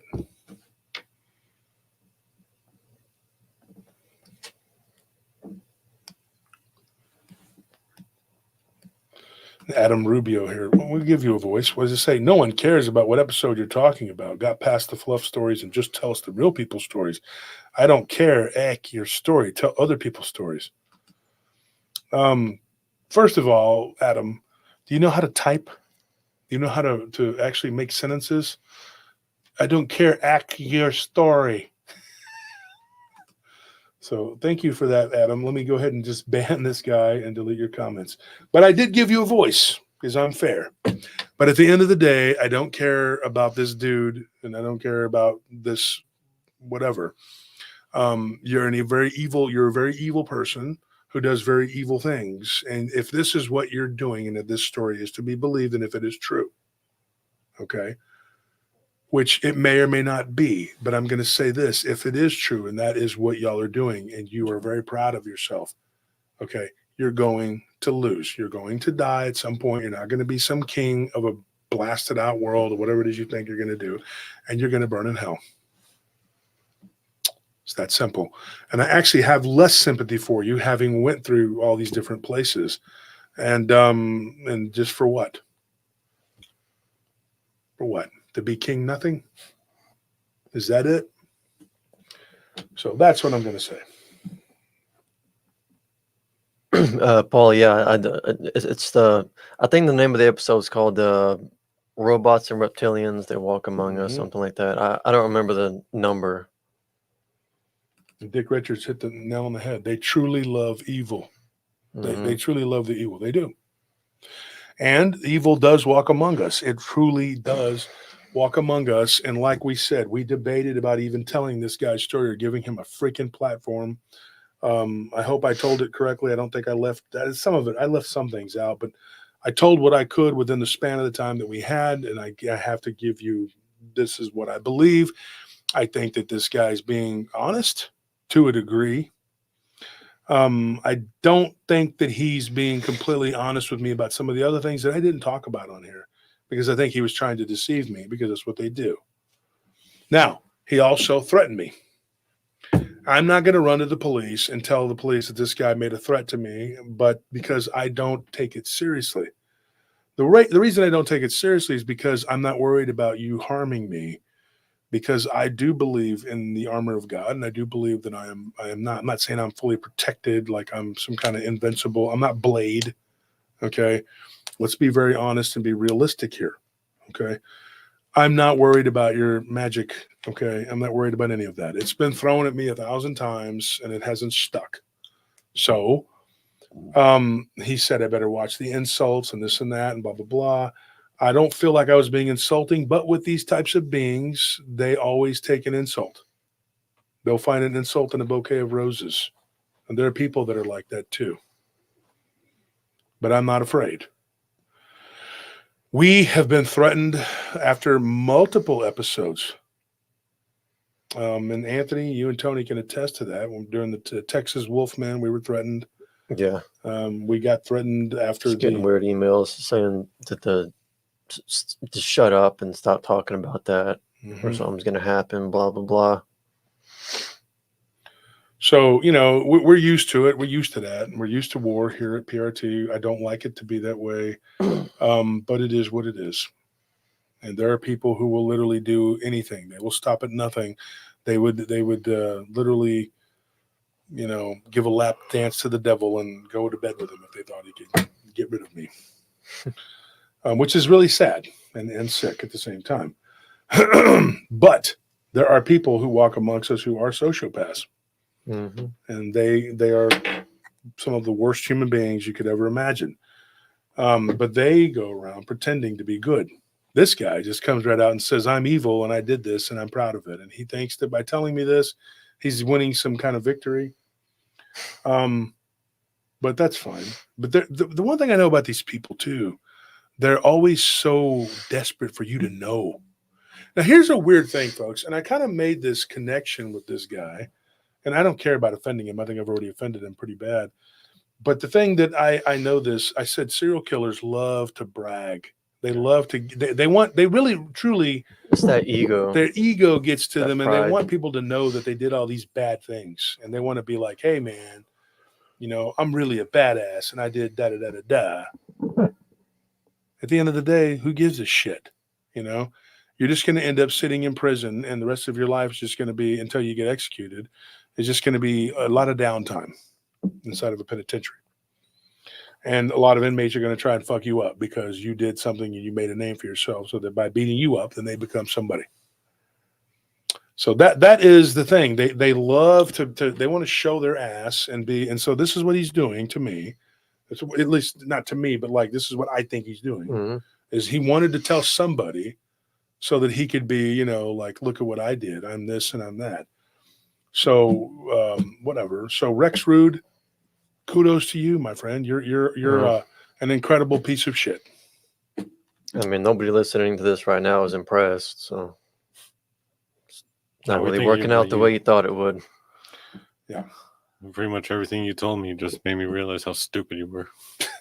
Yeah, I already told him that. He told me that if I told the story, I better watch how I tell it, and that I better not be insulting. Well, I'm not trying to be insulting. It's just coming across that way because I think what you did is really fucked up and stupid. Simple as that. So, any questions? Put it in capitals. I got a question for you. Yeah. So, like this guy was looking for the fifth spiral, and there were multiple ones, but like, what is it about the spiral? Let me grab something because of my throat, and I'll Okay. be right back. Okay, go ahead. Y'all can talk much until I get right back. Drink and wash. Because I know that there's something to that, and I think it has something to do with like Kabbalist, like esoteric Kabbalistic magic. Because like I know that book has like a lot of influence on Tool's music, and they have this song where they say something like free to swing on the spiral of our own divinity and still be a human. And then like on the album art, they got like this spiral that pops out like in 3D. It's crazy looking, but I know that there's some kind of something to that geometric, to like to that pattern, and but I don't know what it is. Yeah, Dragon Paul, you say sacred geometry, but like I just want to know like what it is specifically, like what makes sacred geometry, like what makes this combination of like curves and angles, um like what gives it its inherent power or value, because I know like while we're like while we're here, like symbols and sigils, they're used, but I think that they're not they don't have like an innate power in and of themselves. That they're like those things are for us, and we assign meaning to them, and then they're used like as a visual aid to get your mind to where it needs to be, like to put yourself in a specific mind, like mind space. But when it comes to like sacred geometry and like the esoteric, I don't know. It's like these shapes that they're just there in and of themselves. So what gives them value? If we're not there perceiving them, actively giving them a meaning.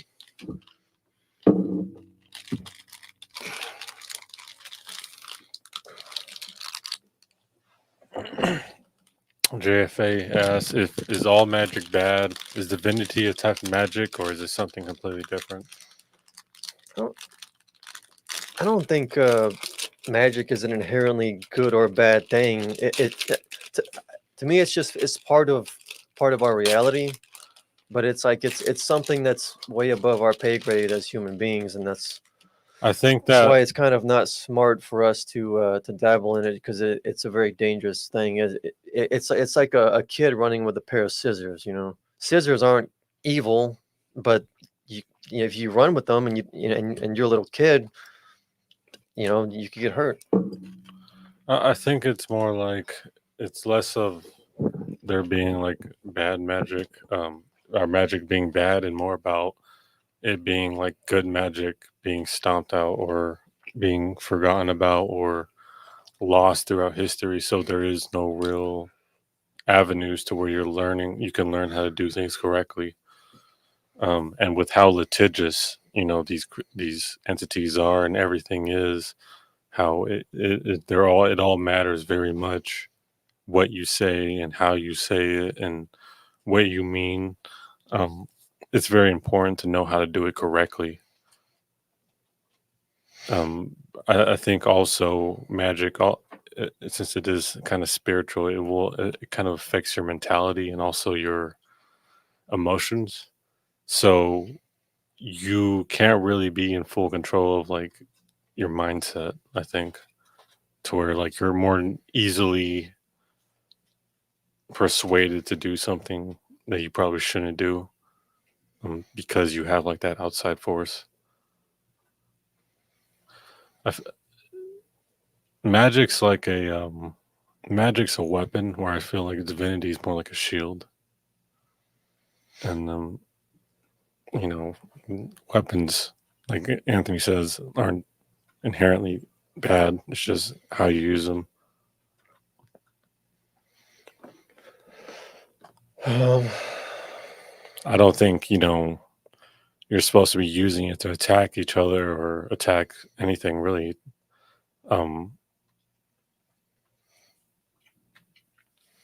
But I think like that kind of really offensive type of whatever that they're turning into, or whatever they made it to, where you curse people, hex people, that kind of stuff. I think it all starts with like someone wanting to do something as simple as healing. And then like that's usually, I think, how they get a lot of people, is that they're doing like some kind of healing and they delve deeper into it and deeper into it. And then someone scorns them in some one way or another. And then they get convinced to do something bad. I mean, like hex them or curse but I them. don't think it's inevitable that someone who dabbles or practices magic is going to inevitably use it for bad. I mean, I do. but I think it is inevitable but I mean, the because thing of, is that like it can be dangerous, very dangerous for yourself. well, I mean, that's the thing, is like, I think it is inevitable because we don't have the protections anymore. I mean, there's so much knowledge that we've lost. I mean, who knows really how we're supposed to be doing things correctly? So it could be that like there is some way to where you're able to do that and ward off all that bad influence, but I don't think we have that anymore, and I think that was done intentionally to make sure that we wouldn't be able to have that knowledge.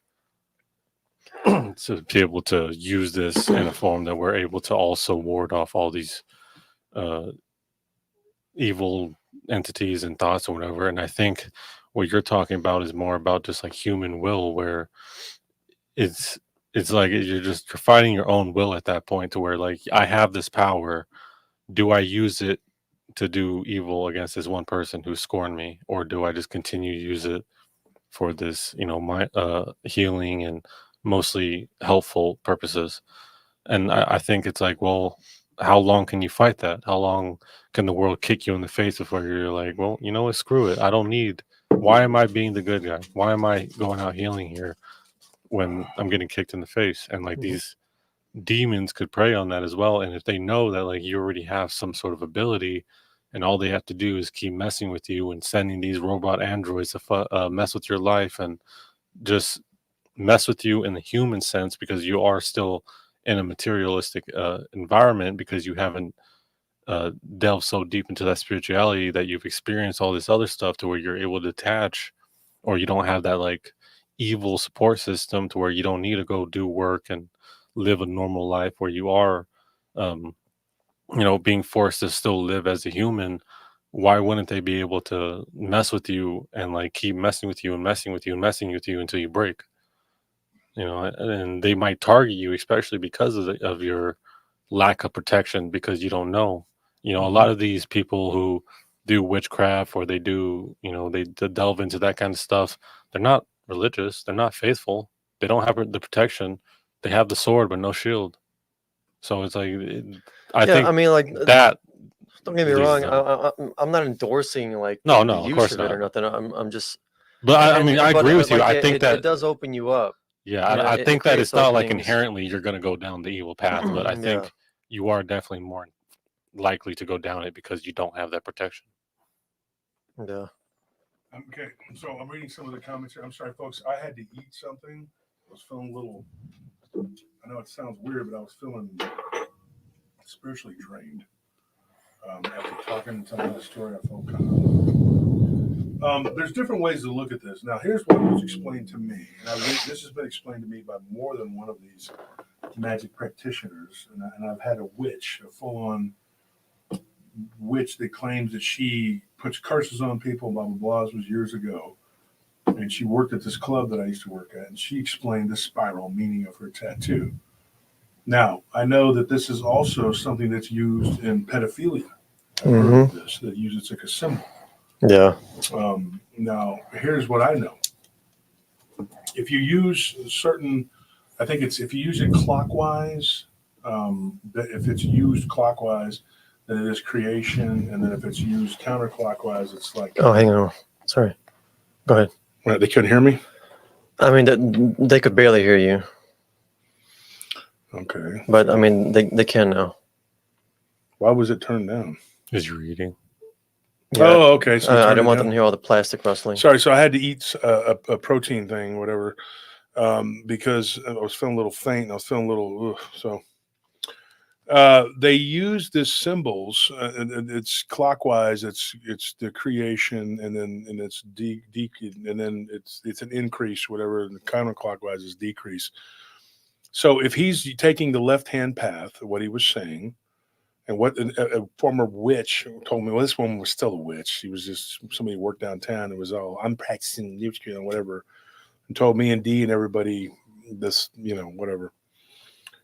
Somebody asked me if I have diabetes. No, I do not. People think I have diabetes. Why? Because I'm a big dude. No, I don't.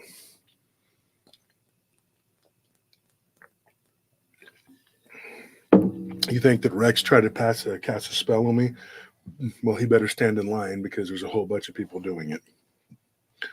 And some of these pretend to be Christians. So they're cursing me in every which way they can. It doesn't, whatever, Eventually somebody's going to break through is what they think, I guess. And somebody's going to do this. No, it's just going to be some maniac walking up and shoot me. Simple as that. But it is what it is. I can't live my life in fear.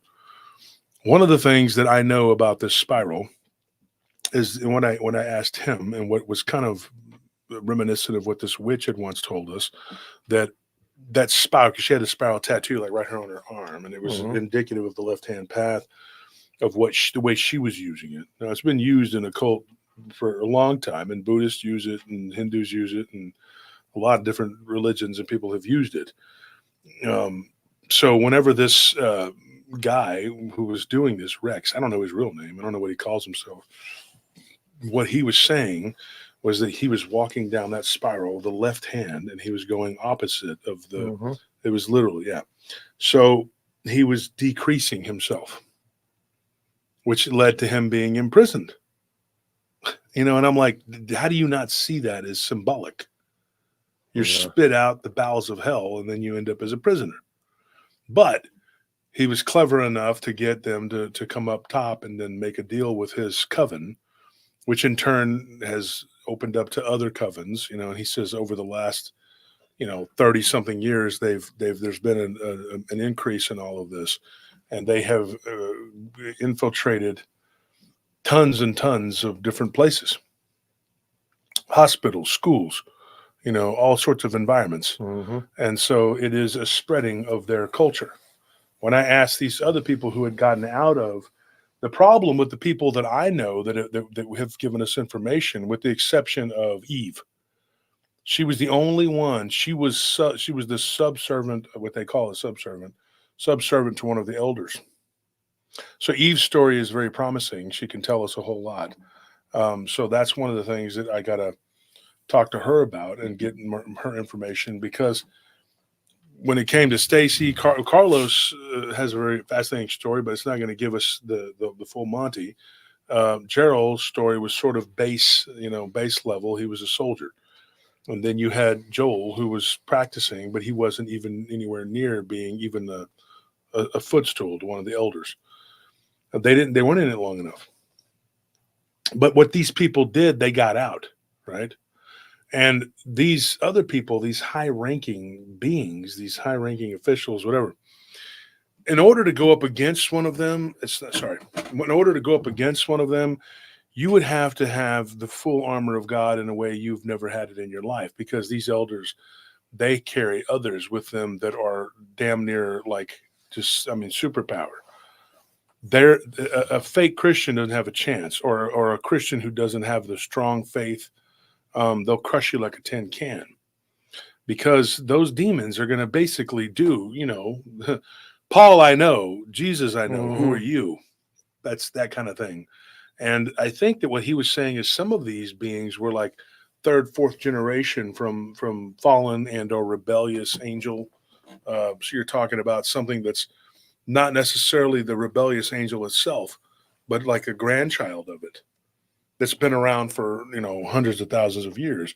The leader of this is supposedly related to the Gray Pope. I'm not joking. So when you're talking about somebody who's like the left hand of the Gray Pope is the leader of this organization, at the head of it, of this vampire coven, whatever.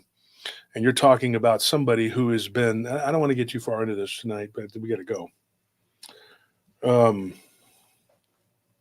I don't know. It's just we gotta do the giveaways too. Yeah, and we gotta do the giveaways. So we will get into it eventually. Okay, we'll keep going down that rabbit hole. People are now, you know, attacking us for it and making fun of it, or they're saying that we shouldn't be doing it, and if we're doing it, then we're evil and we're bad.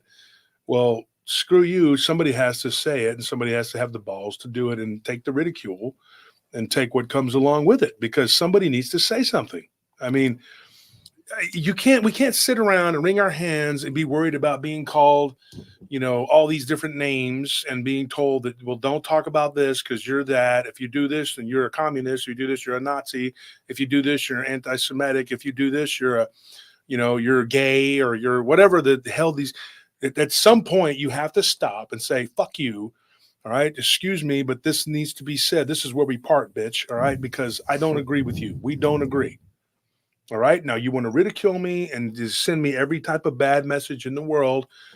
Guy here sends me a message. Here's an example. Sends me a bunch of information about somebody. Now I'm not gonna violate his trust because he sent this to me in confidentiality. But he wanted to tell me about another podcaster who was conspiring against me. Right. So he starts it off with, and Anthony, I showed you the messages, and he says this goes back months and months ago, blah blah blah, and then he says there were all these different chats or whatever, and he openly admits to me that he doesn't like me, and he goes, you can trust what I'm saying about these other people who are talking ill of you, because like I said, I don't like you.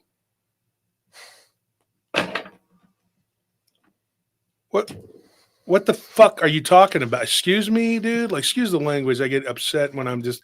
But you can trust me. I can't stand you. You can trust me because I hate you and I was involved in it too. But here's the conspiracy against you. Here's the 800th and 1000th conspiracy against you. And everybody's like, well, Josh Turner must be starting a lot of shit. The people don't like him. They all don't like him. I don't know these people. Most of these people who are coming out, I never even talked to these motherfuckers. Like, who are these people? And then they can't even give you a damn good reason why they don't like you.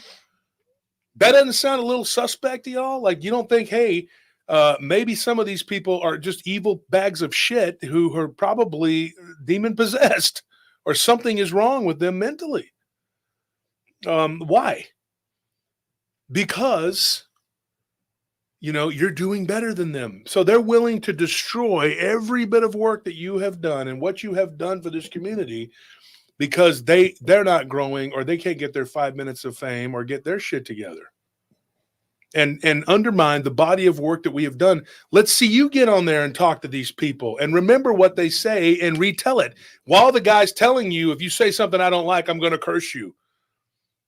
Take your best shot, buddy. You're welcome to try. All right. You won't succeed. You will not succeed. None of you are going to succeed. The only person that's going to destroy Josh Turner is Josh Turner. That's it. So you're hoping that by my own words, somebody will destroy me.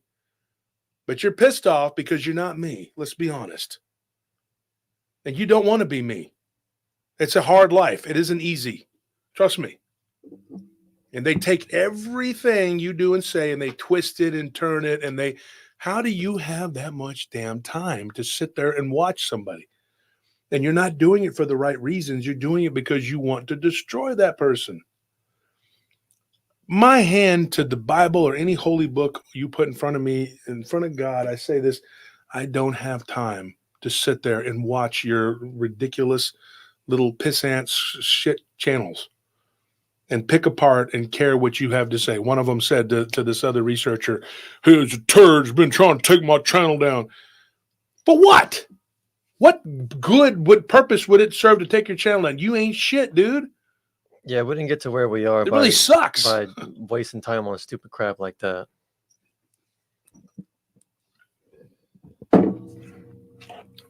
Don't have time for the bullshit. And even the people who make shows and channels, whatever, just to talk about me, the only time you have to look at that is just so you could get rid of them. That's it. To stop it, stop the attack. 90% of it ain't never going to happen. No way, no how do I want to listen to you or hear you talk. That's it. But what they do is create distraction from what needs to be said. But at some point, you need to come out and say what has to be said before these people are able to finally someday succeed in destroying you and or killing you or both. You have to stop being afraid, folks. You have to stop being afraid of political correctness. You have to stop being afraid of the shadow government. You have to stop being afraid of these evil entities. You have to stop being afraid of the pawns that they use. And you have to stop being afraid of the dissenters in your own ranks and just go forward and say what needs to be said. They already think we're crazy for believing in Bigfoot. They think we're crazy for believing in Dogman. What's the freaking difference now? When you start putting out the truth and telling what is really going on and what is happening, and I'll say this, okay? I'm not a big fan of Alex Jones, but damn, he was on Joe Rogan, and he literally said that our world is run by satanic vampires. He said that. And Joe was listening. I mean, Joe was right there with him. You know, what are you missing? Like, I get that he's not everybody's cup of tea. I get that I'm not everybody's cup of tea. But when you have enough people saying that this is what's happening, I mean, what are you missing? What part of that are you not understanding? How many people need to come forward and say, hey, this is what's going on? You know, and then they're over here laughing it up, making a big joke out of what we're telling you. I didn't get these ideas and beliefs from Alex. I didn't. I've had a few conversations with the guy. He's not my best friend or anything, but, you know, I know him. I know who he is. And then, you know, and we used to both have the cable access. My friend had his show right before his. Look, I'm going to tell you something. He got his start right here in Austin. And hell, one day me and Anthony ran into him at a restaurant. Mm-hmm. And we sat at the table and we talked to him. I'm going to tell you right now, dude, though I don't agree. I never agree with everything he said, but he's damn right about that. He is. If you would have told me even 5 years ago that this is what was going on, I would have been like, what? Because the same thing with the Anunnaki and who did what or whatever. I don't know exactly what I believe about that. But I would have dismissed it out of hand. And I did. I did look at the early episodes of the show. When Armando would talk about it. Armando was real big on it. I would dismiss it and be like, okay, yeah. Armando was farther along than we were. Yeah, he was. Yeah, he read like all of Sitchin's work. Smart dude. And there you go, right there. There you go. These beings prey upon us. They prey upon us. And we are not supposed to talk about it. We're supposed to pretend like this isn't happening, and we're supposed to sleep in the matrix. And that's it. There you go. Another person saying, trust me when I'm telling you this. And this guy, Rex, gives me this information. And this guy, he's nothing but an evil-ass person who's proud of himself for helping bring about the downfall of mankind. You know, like, I'm going to leave you with this. This is what he said to me. This is the last thing he said to me after, you know, well, it's actually not the last. The last thing he said to me, I better watch the way I talk about him. Like, you know, I'm supposed to talk about him with reverence or whatever. And I told him, yeah, it's not going to happen. Okay. And he said, well, we'll see who gets the last laugh. I said, we will. We absolutely will. Because even if you kill me, It's an ironic statement. the last laugh, you'll be the one going to hell. And he's like, you might too. I said, I might, but you definitely will. At least I have a chance. But here's the thing. Here's what I said. These people that are so proud of themselves and patting themselves on the back for this, doing these vile, evil things, they're going to lose. Okay. They're going to lose. And the truth will ultimately be revealed.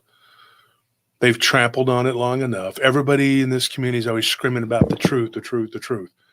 Then they go and they make the most outlandish statements that they cannot back up.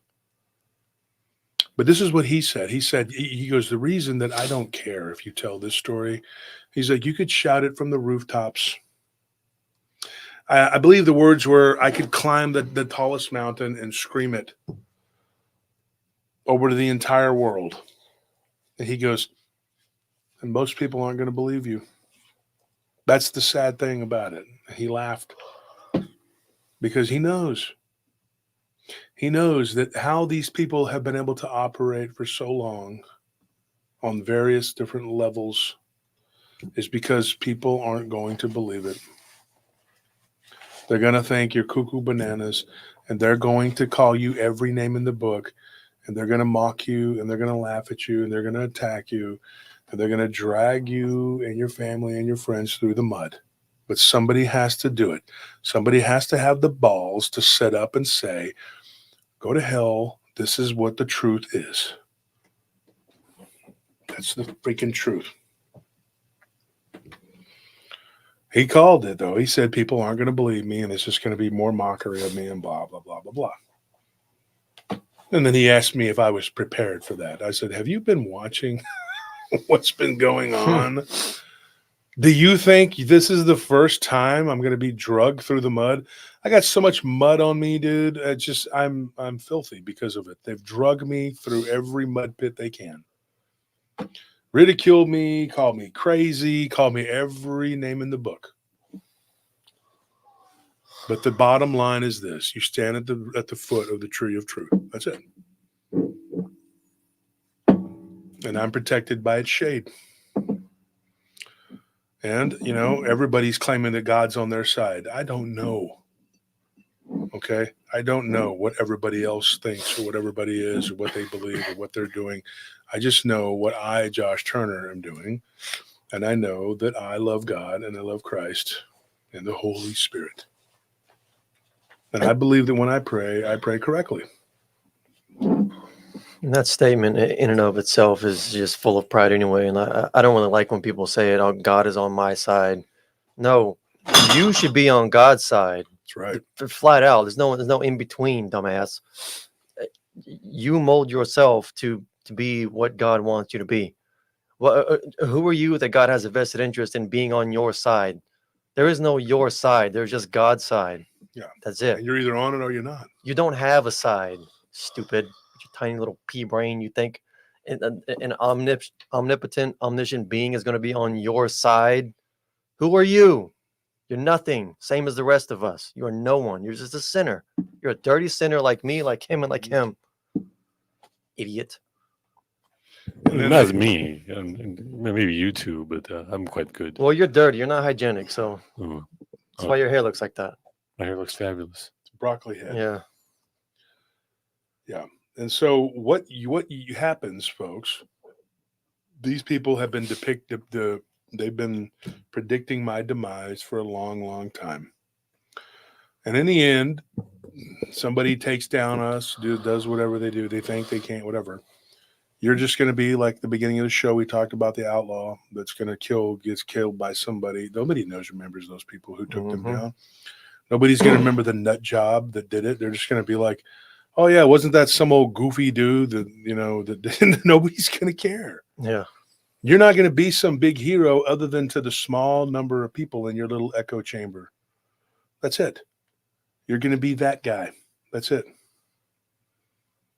And then you're going to be the guy responsible, because ultimately I think a lot of people are going to backlash and and they're already getting tired of it. And they're like, look, dude, you're just somebody who's getting in the way of progress. People are trying to learn. This guy's trying to say what needs to be said, and you're trying to stifle him.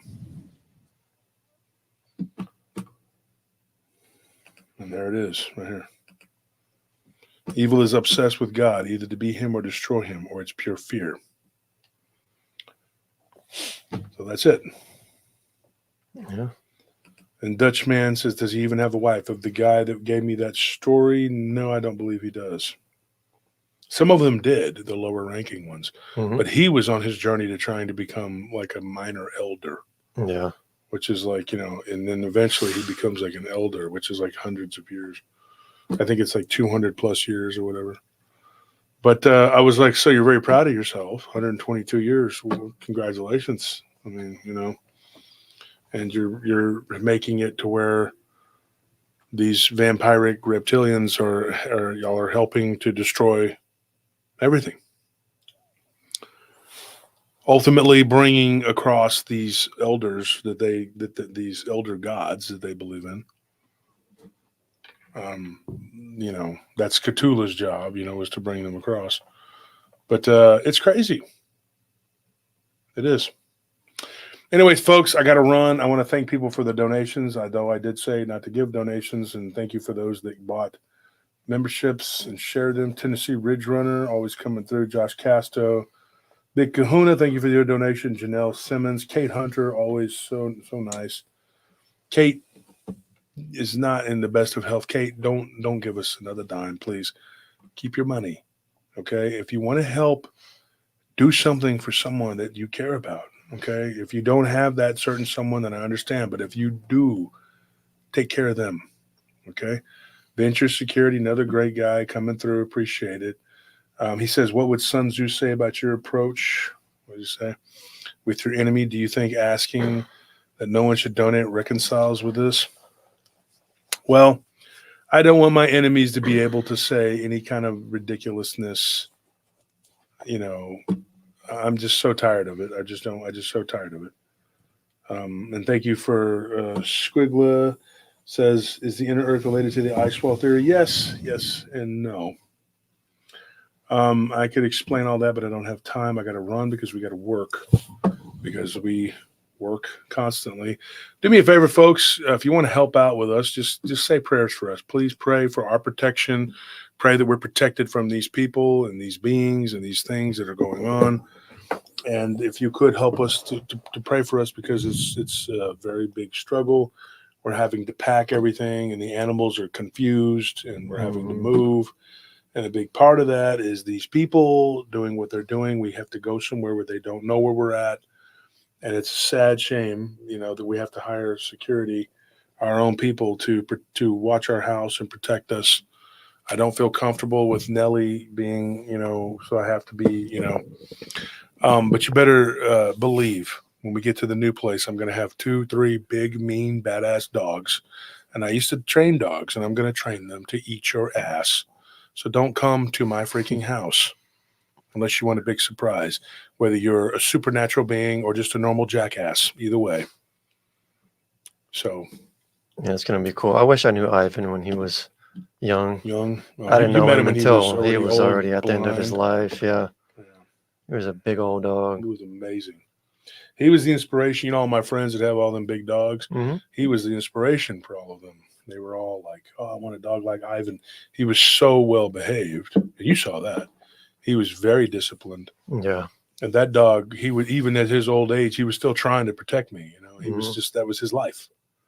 What you have to understand something about animals, you have your friends, you have your family, you have your job, you have all these things. Like we have PRT. That's our world, right? And the animals are just part of it. But for them, you are their world. You're their whole world. They love you unconditionally, and they're so happy. And sometimes I get up, and Beans will poke me in the back of my leg and make me almost, Yeah.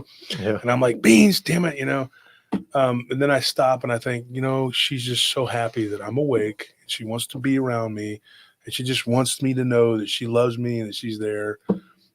Same thing with Elvira and Baby, the whole pack. And Tony's little weird dog. What's his name? Bubba, Banjo. Boo Boo, whatever. I'm kidding. I know your dog's name. Banjo, Fish Lips, Frog Eye. Bandit. But Banjo, yeah. And so you have the little pack there, and you have all these other animals, and the cats, and they're all there like in a big gang, and the pig, he's, Truffles is there. And when I get up, they all come running over where I'm at, and they run and they follow me. Yeah. And they're looking in the window at the study, and I can't help it. If I'm not on the air, I'll open that door ultimately, and they'll all come running in, and then it becomes Noah's Ark. But you'll never get more just honest to goodness, pure-heartedness as you will from an animal. People will never love you the way these animals can. Yeah. And you're their whole world. You're their whole world. So be as kind to them, because you're only going to get 10, 15 years with them. You know what I mean? Sadly, some of the smaller ones like the ferrets and the guinea pigs, they don't live even that long. So you're only going to get so much time with them. So you have to spend time with them. And sometimes I forget to just be, in the moment. When I'm paying bills and I'm working on, I'm dealing with clients. I do a lot with the accounts and things, and getting people's stories like this smug dickhead that gave me this one. Excuse me, my language. You're going to curse me, right, dude? Oh, I'm scared. Don't hurt me. But the point is, animals are God's way of saying, hey, you're loved. I know people who've messaged me and they live alone, but you know what? They have an animal that's there with them that loves them unconditionally. I would never suggest to anyone to be alone. If you're alone, get you an animal companion to hang out with, because they will never, ever be ugly. They won't criticize you. They're not going to talk back. They're just going to love you. They're going to be your friend. Yeah, I mean, and if you can, like with Banjo, I kind of like Pavlov dog trained myself to where he's always so excited when he sees me, like when I would go home from work or anything. And so I was just like, I would always wanted to just give that energy back to him. So I always try to, when I see him, be like happier and like just be like, oh, excited to see him like he is for me. Well, that kind of tricked my brain into thinking like, oh, like when I see him, I just feel a rush of happiness that comes genuinely. And that energy that I direct towards him, like I think that's all he requires from me. That's all he wants. That's all you have to do. Yeah, when we go out to eat or something, or we go to the store, me and Tony come back, he's already like He's barking. on the stairs. You can hear him barking louder than all the other animals in the house, because he knows Tony is home. Yeah. Right? So as we're getting closer to the house, we're walking up to it. He's like, rah, rah, rah, rah. And that's Banjo, because he loves Tony. He loves him some Tony. I don't understand it, because Tony's like my least favorite person in the house. But I mean, it's well, I mean, he's mine too. So yeah, whatever. But yeah, like I said, animals are great. They're a blessing. They really are. And I love animals. They're awesome. And Anthony, they all love Anthony. They love Anthony. Yeah, I spend a lot of time hanging out with him. Yeah, he spends a lot of time, and he feeds them the official food, mm-hmm. and I'm the one that spoils them with the non-official food. Yeah. I can't eat anything without them eating part of it. Yeah, it's like you got to give tribute. That's how I feel with Banjo sometimes, where like I'll be eating something and there'll be like little bits left, and I'm like, oh, well, I guess I have to eat this now. They're sitting there and they're like, I see you eating that sandwich. I'd like to have some of that sandwich. And you're like, I know you will. And I always give it to them. And then they don't like it. Yeah. Depending on what they're like, oh, you put stone ground mustard on it. Well, thankfully for Truffles, he'll eat anything. So. Yeah. Beans too. Beans is like, I'll eat it. I don't give a crap. I'm like, whatever. And then she's like, oh, did you put jalapenos on there? And then her tongue hangs out. You're like, yeah, you ate some jalapenos real quick. She doesn't think, she just eats. Yeah. Thank you again. Thank you, Rita. Thank you, Rita Burnett. Like I said, though, I appreciate everybody, donating, whatever. I do appreciate that, and it does help. We found out also that it is going to be very expensive to do what we got to do legally. So these little turds that are like, what are you using your money for, blah, blah, blah, to sue you. It's very expensive. It is very expensive. That's why we know you guys can't. So we have to make payments on this to get it done, but we're going to get it done because you don't know how to shut up when you violate cease and desist. So For everybody here at Paranormal Roundtable, I hope you had a great time. Don't forget to give your animals some love. And don't be too hard on them. You know, I know people that are like, get off the couch. Don't do this. Don't do that. They already don't have much, room to do anything anyway. Yeah. You know, you got to let them do what they got to do, And I do kind of spoil them. I do. I get on to them, but I won't really discipline them. Like I think they know I'm full of shit. When it comes to Truffles doesn't shut up when he sees you because like he knows that like if you come out of the room and he squeals and grunts enough that eventually he'll get food. Yeah, from somebody. Yeah, I always give it to him because he's. I don't know. But he does that with Wolf more than anyone else. Well, I mean, even like with us around, and Wolf is like maybe on the phone or something, he'll still do it, and then we'll be like, we have to go and shut him up because we know that Wolf can't go do it. Yeah. Yeah, I love him. I love him, and he just barrels his way into the office and then starts putting his head on me, nudging me because he wants food until I give it to him. It's the same thing like when I cherry tomatoes. He loves cherry. He is obsessed with those, man. I mean, I'm like, dude. It's like what cherry tomatoes can you eat? It's like what happened when I came home to grab the Whataburger. Like I opened the door for like 10 seconds just to grab it. They just all rush in. There was like 30 of them just came pouring in. Martis leading the charge. Martis is he's like, here we go, guys. I take credit for opening this door, even though he didn't. He knows how to open doors, but you know what's going to be interesting? We got to video it. We got to see his reaction to the new place where he doesn't have those doors. And I'm like, you little turd, what are you going to do now? Yeah, I got a video of him opening the door and then Story the ferret is just like waiting for him to open it.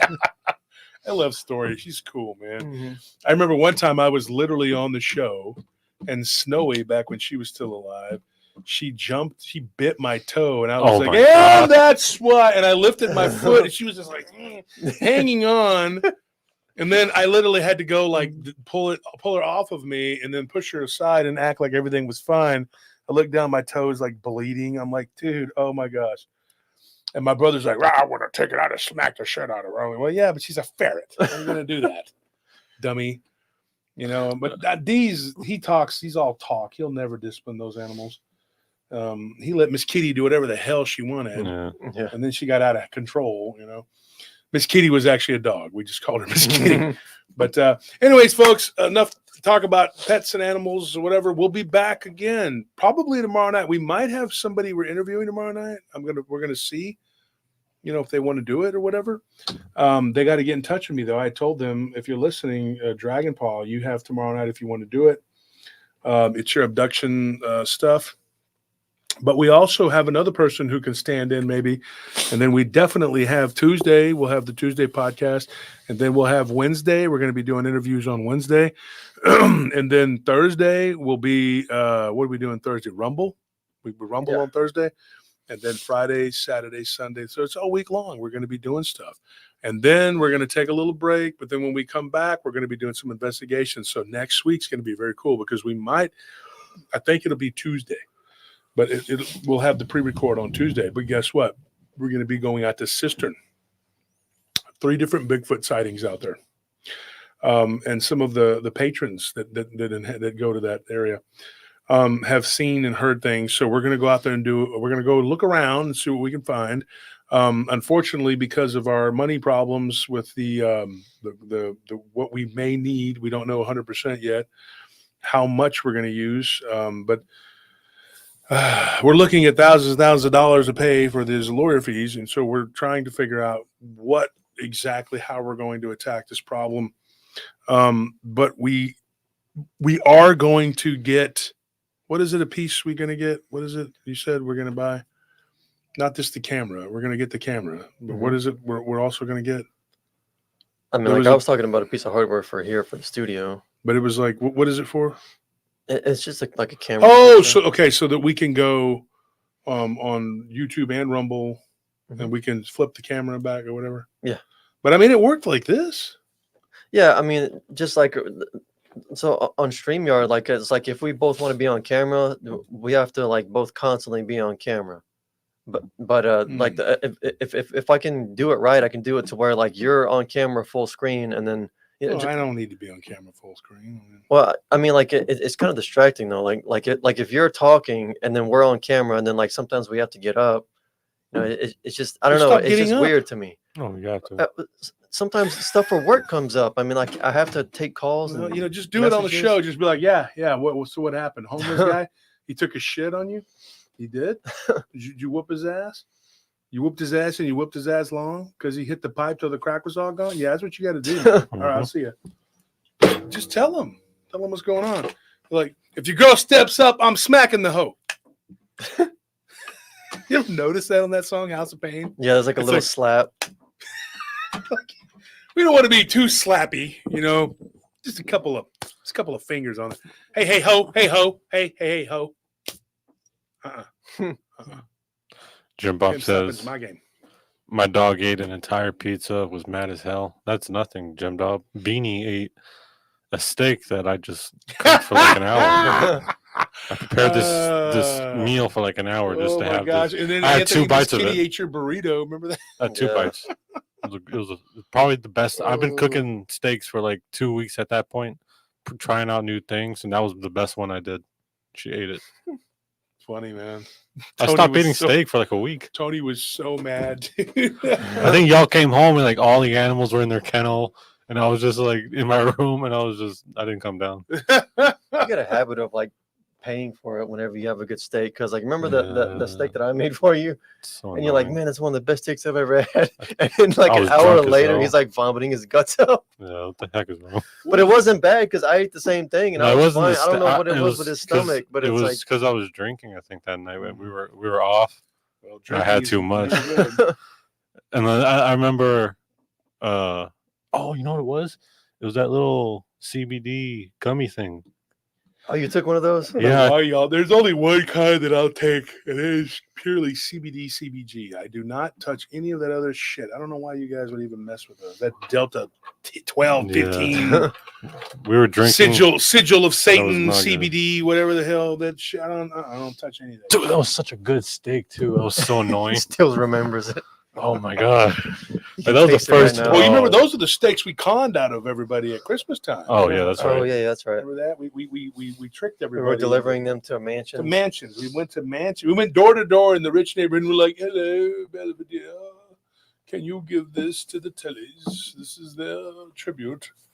I know you're in the upper 1%, but you deserve it. We totally deserve it." And he's like, "Yes, Master Turner, I will give them these steaks." They don't even look at each other. They're so rich. They're like, "I will give them these steaks. I will make sure that they have them.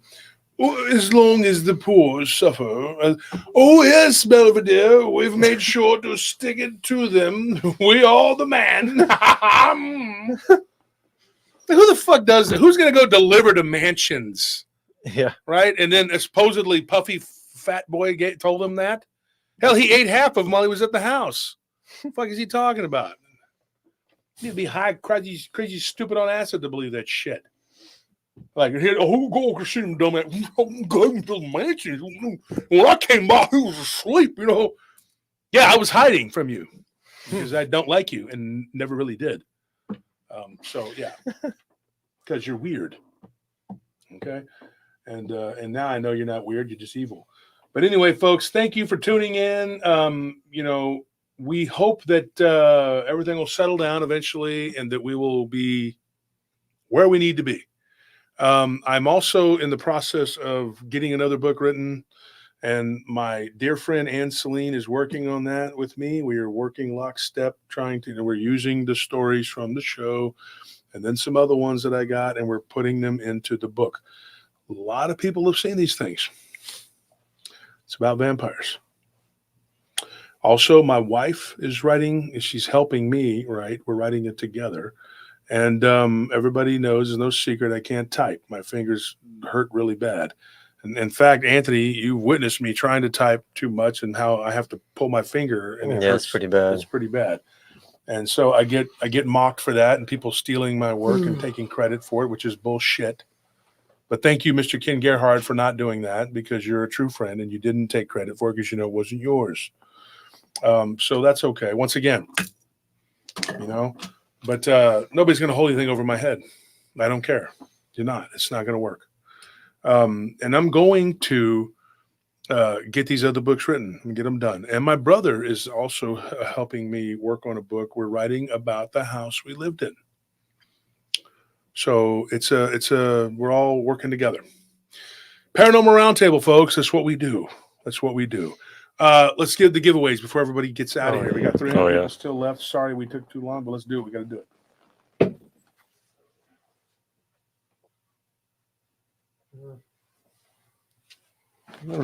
I don't need to set the chat to members only. So Yeah, it's right here. 300 members. If you ever want anything, go ahead and you're a member. Let's start with you. Get those green Now we names. just start giving away stuff to people who's already won. yeah, everyone who's a member and who hasn't won. Anyone Let who's us not know. Joe Breezy, they can win. Joe Breezy, if you want to help write, get in touch with me. Because I mean, I'm just gonna have to. You're gonna have to. The only problem with that is like, and these guys witnessed it. I'm pretty hands on. I'm not gonna. He's gonna call you a lot. Yeah, and I'm gonna make sure that the work is mine. You know, just you're gonna have to do typing. Let's put it that way. Thank you for that, Josh Casto. You're a typer. That was nice of you. Heck yeah. Let's do a All little. right, so how many are we doing? Let's wait a little Three at bit least. and let these new Okay. guys also. I like Mystical Wonderland, do me a favor because I do have the template for that. So get in touch with me, right? Because I tried to work with somebody on that, and they're a lazy person that didn't want to do it. So but yeah, let's do it. Let me know. So I'm gonna pick Deanna Hernandez because she's the first one who answered that she hasn't won and she's a member. I got mine. Okay, so Diana Hernandez, I pick Melody of the Sea, 78. That's a cool name. All right, guys. Who has the one?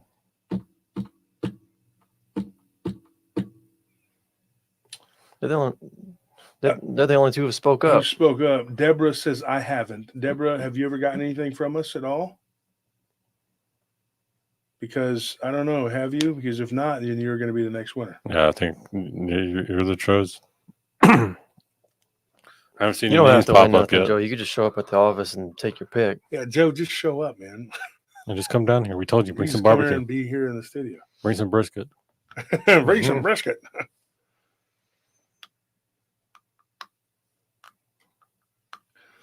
Okay, Deborah, going once, going twice. Come on, Deborah, let me know something here.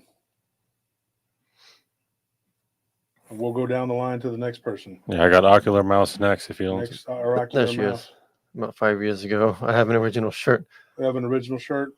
Well, let me know something. Maybe we can send you something else. But you got to email me, okay, and let me know. All right, Oracular Mouse, we got you. You're going to win. Yep. Okay, so you people, give me your email or send me an email. It's Josh Turner at prtpodcast.com. Josh Turner, prtpodcast.com. It's also scrolling at the bottom of the screen. Yep, Mhm. right there, Josh Turner, prtpodcast.com. But you got to send me your information because then otherwise I can't. I don't know. Yeah, you got to send your name, shirt size, and your mailing address. All right. So Yeah. all four of you send me something, and this will be for the new shirts that we got, if that's what you want. Now, if you want a different type of shirt, just tell me. We'll see what we got. We got some of those blue ones with the silver. I think we still got those, don't we? I think so, yeah. Yeah. Tell you don't be afraid to be specific about what you want. Like, tell me, hey, I want this type of shirt, and I'll do what I can to try to accommodate you. Okay. Doesn't mean that we will be able to, but I'll try. Okay.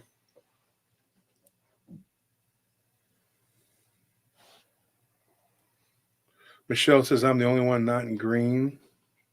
Well, Michelle, it's only $5 if you wanted to join. But I'll tell you what, I'll just send me an email and I'll send you something too. Okay. You don't have to be a member all the time. I mean, I know the other members will understand. Okay. So just send me an email and I got you. So it'll be 5 people tonight. All right, guys. No problem. It says, what sizes do you have? We have, well, if you want one of mine, I have a 5X. I wear 4 and a 5. And if you want one of mine, I can give you one of my shirts. We don't normally keep the 5Xs really in stock. What's about to happen, though, we're going to have me and about 6-7 other podcasters, authors, who are going to be able to send. They're giving me their logos, and you're going to be able to go onto a cyber catalog and just order from all of us. I don't get a cut out of it. I don't get anything for it. I'm just giving them a way to sell their merchandise, and it's for free from me. It's coming from me. All they got to do is give me their logo, and they can sell their merchandise on our cyber catalog. And like I said, we're not PRT's not taking a dime off of it. Because I like them and they're my friends, and I want them to be able to promote their stuff too. That's pretty much it. That's all I ask. And that they give me their logo, and then we can, and they print it on demand. And there's a lot of different stuff you can order. Like, say for instance, if you wanted a Blondes and Booze logo, you could get it on a duffel bag. You can get it on a tumbler. You can get it on a sweatshirt, a pair of sweatpants. I mean, whatever. If you wanted Matt's 412, Planet 412, whatever, or if you wanted it from like Joe Breezy's logo, whoever. These people. There's like a bunch of them. Lyle's another one that's going to be in it. And if you want their logo, you can do that. That's pretty much it. All right, folks, I'm going to let you go. Thank you for tuning in. We appreciate everybody who donated, even though we asked you not to. And I'm being serious. We're not asking for money. We want to show the community that you can do this without getting paid. You don't have to get paid. They've accused us long enough of taking people's money. And my word to you is the truth. You don't have to pay to play here at PRT. Okay, this thing is for the members because we don't put anything behind a paywall. Mm-hmm. Now, recently somebody was in a group and they attacked us. He said, "Oh, he's making people pay $5 for a membership and then saying he's not taking money." I said, "Yeah, because we have to give the members something. Like, damned if we do, damned if we don't." But I'm going to tell you this right now: we give away more than anybody else out there. And I'm not tooting my own horn. I'm being honest, and I'm sick of getting attacked for everything we do or don't do because we don't put anything behind a freaking paywall. Now, thank goodness some of the other paratroopers were in and they defended me. But this is ridiculous. You don't like me, you don't like me. That's fine. But why do you have to let everyone know it every 5 minutes? Mm-hmm. And then you message me and tell me you don't like me? Go fuck yourself. I mean, it's crazy. You're giving people stuff and they're complaining. I mean, it's just unbelievable. But not you, the true paratroopers, not you guys. You're not the real deal. It's just some of these, malcontents that they'll never be happy. Never. With nothing.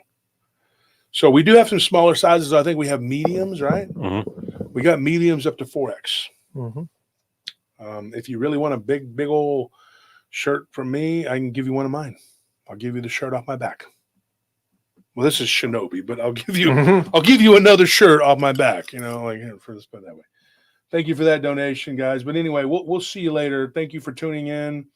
Like I said, we love you, and we got to get recording for Tuesday. Good night. Let's play it out.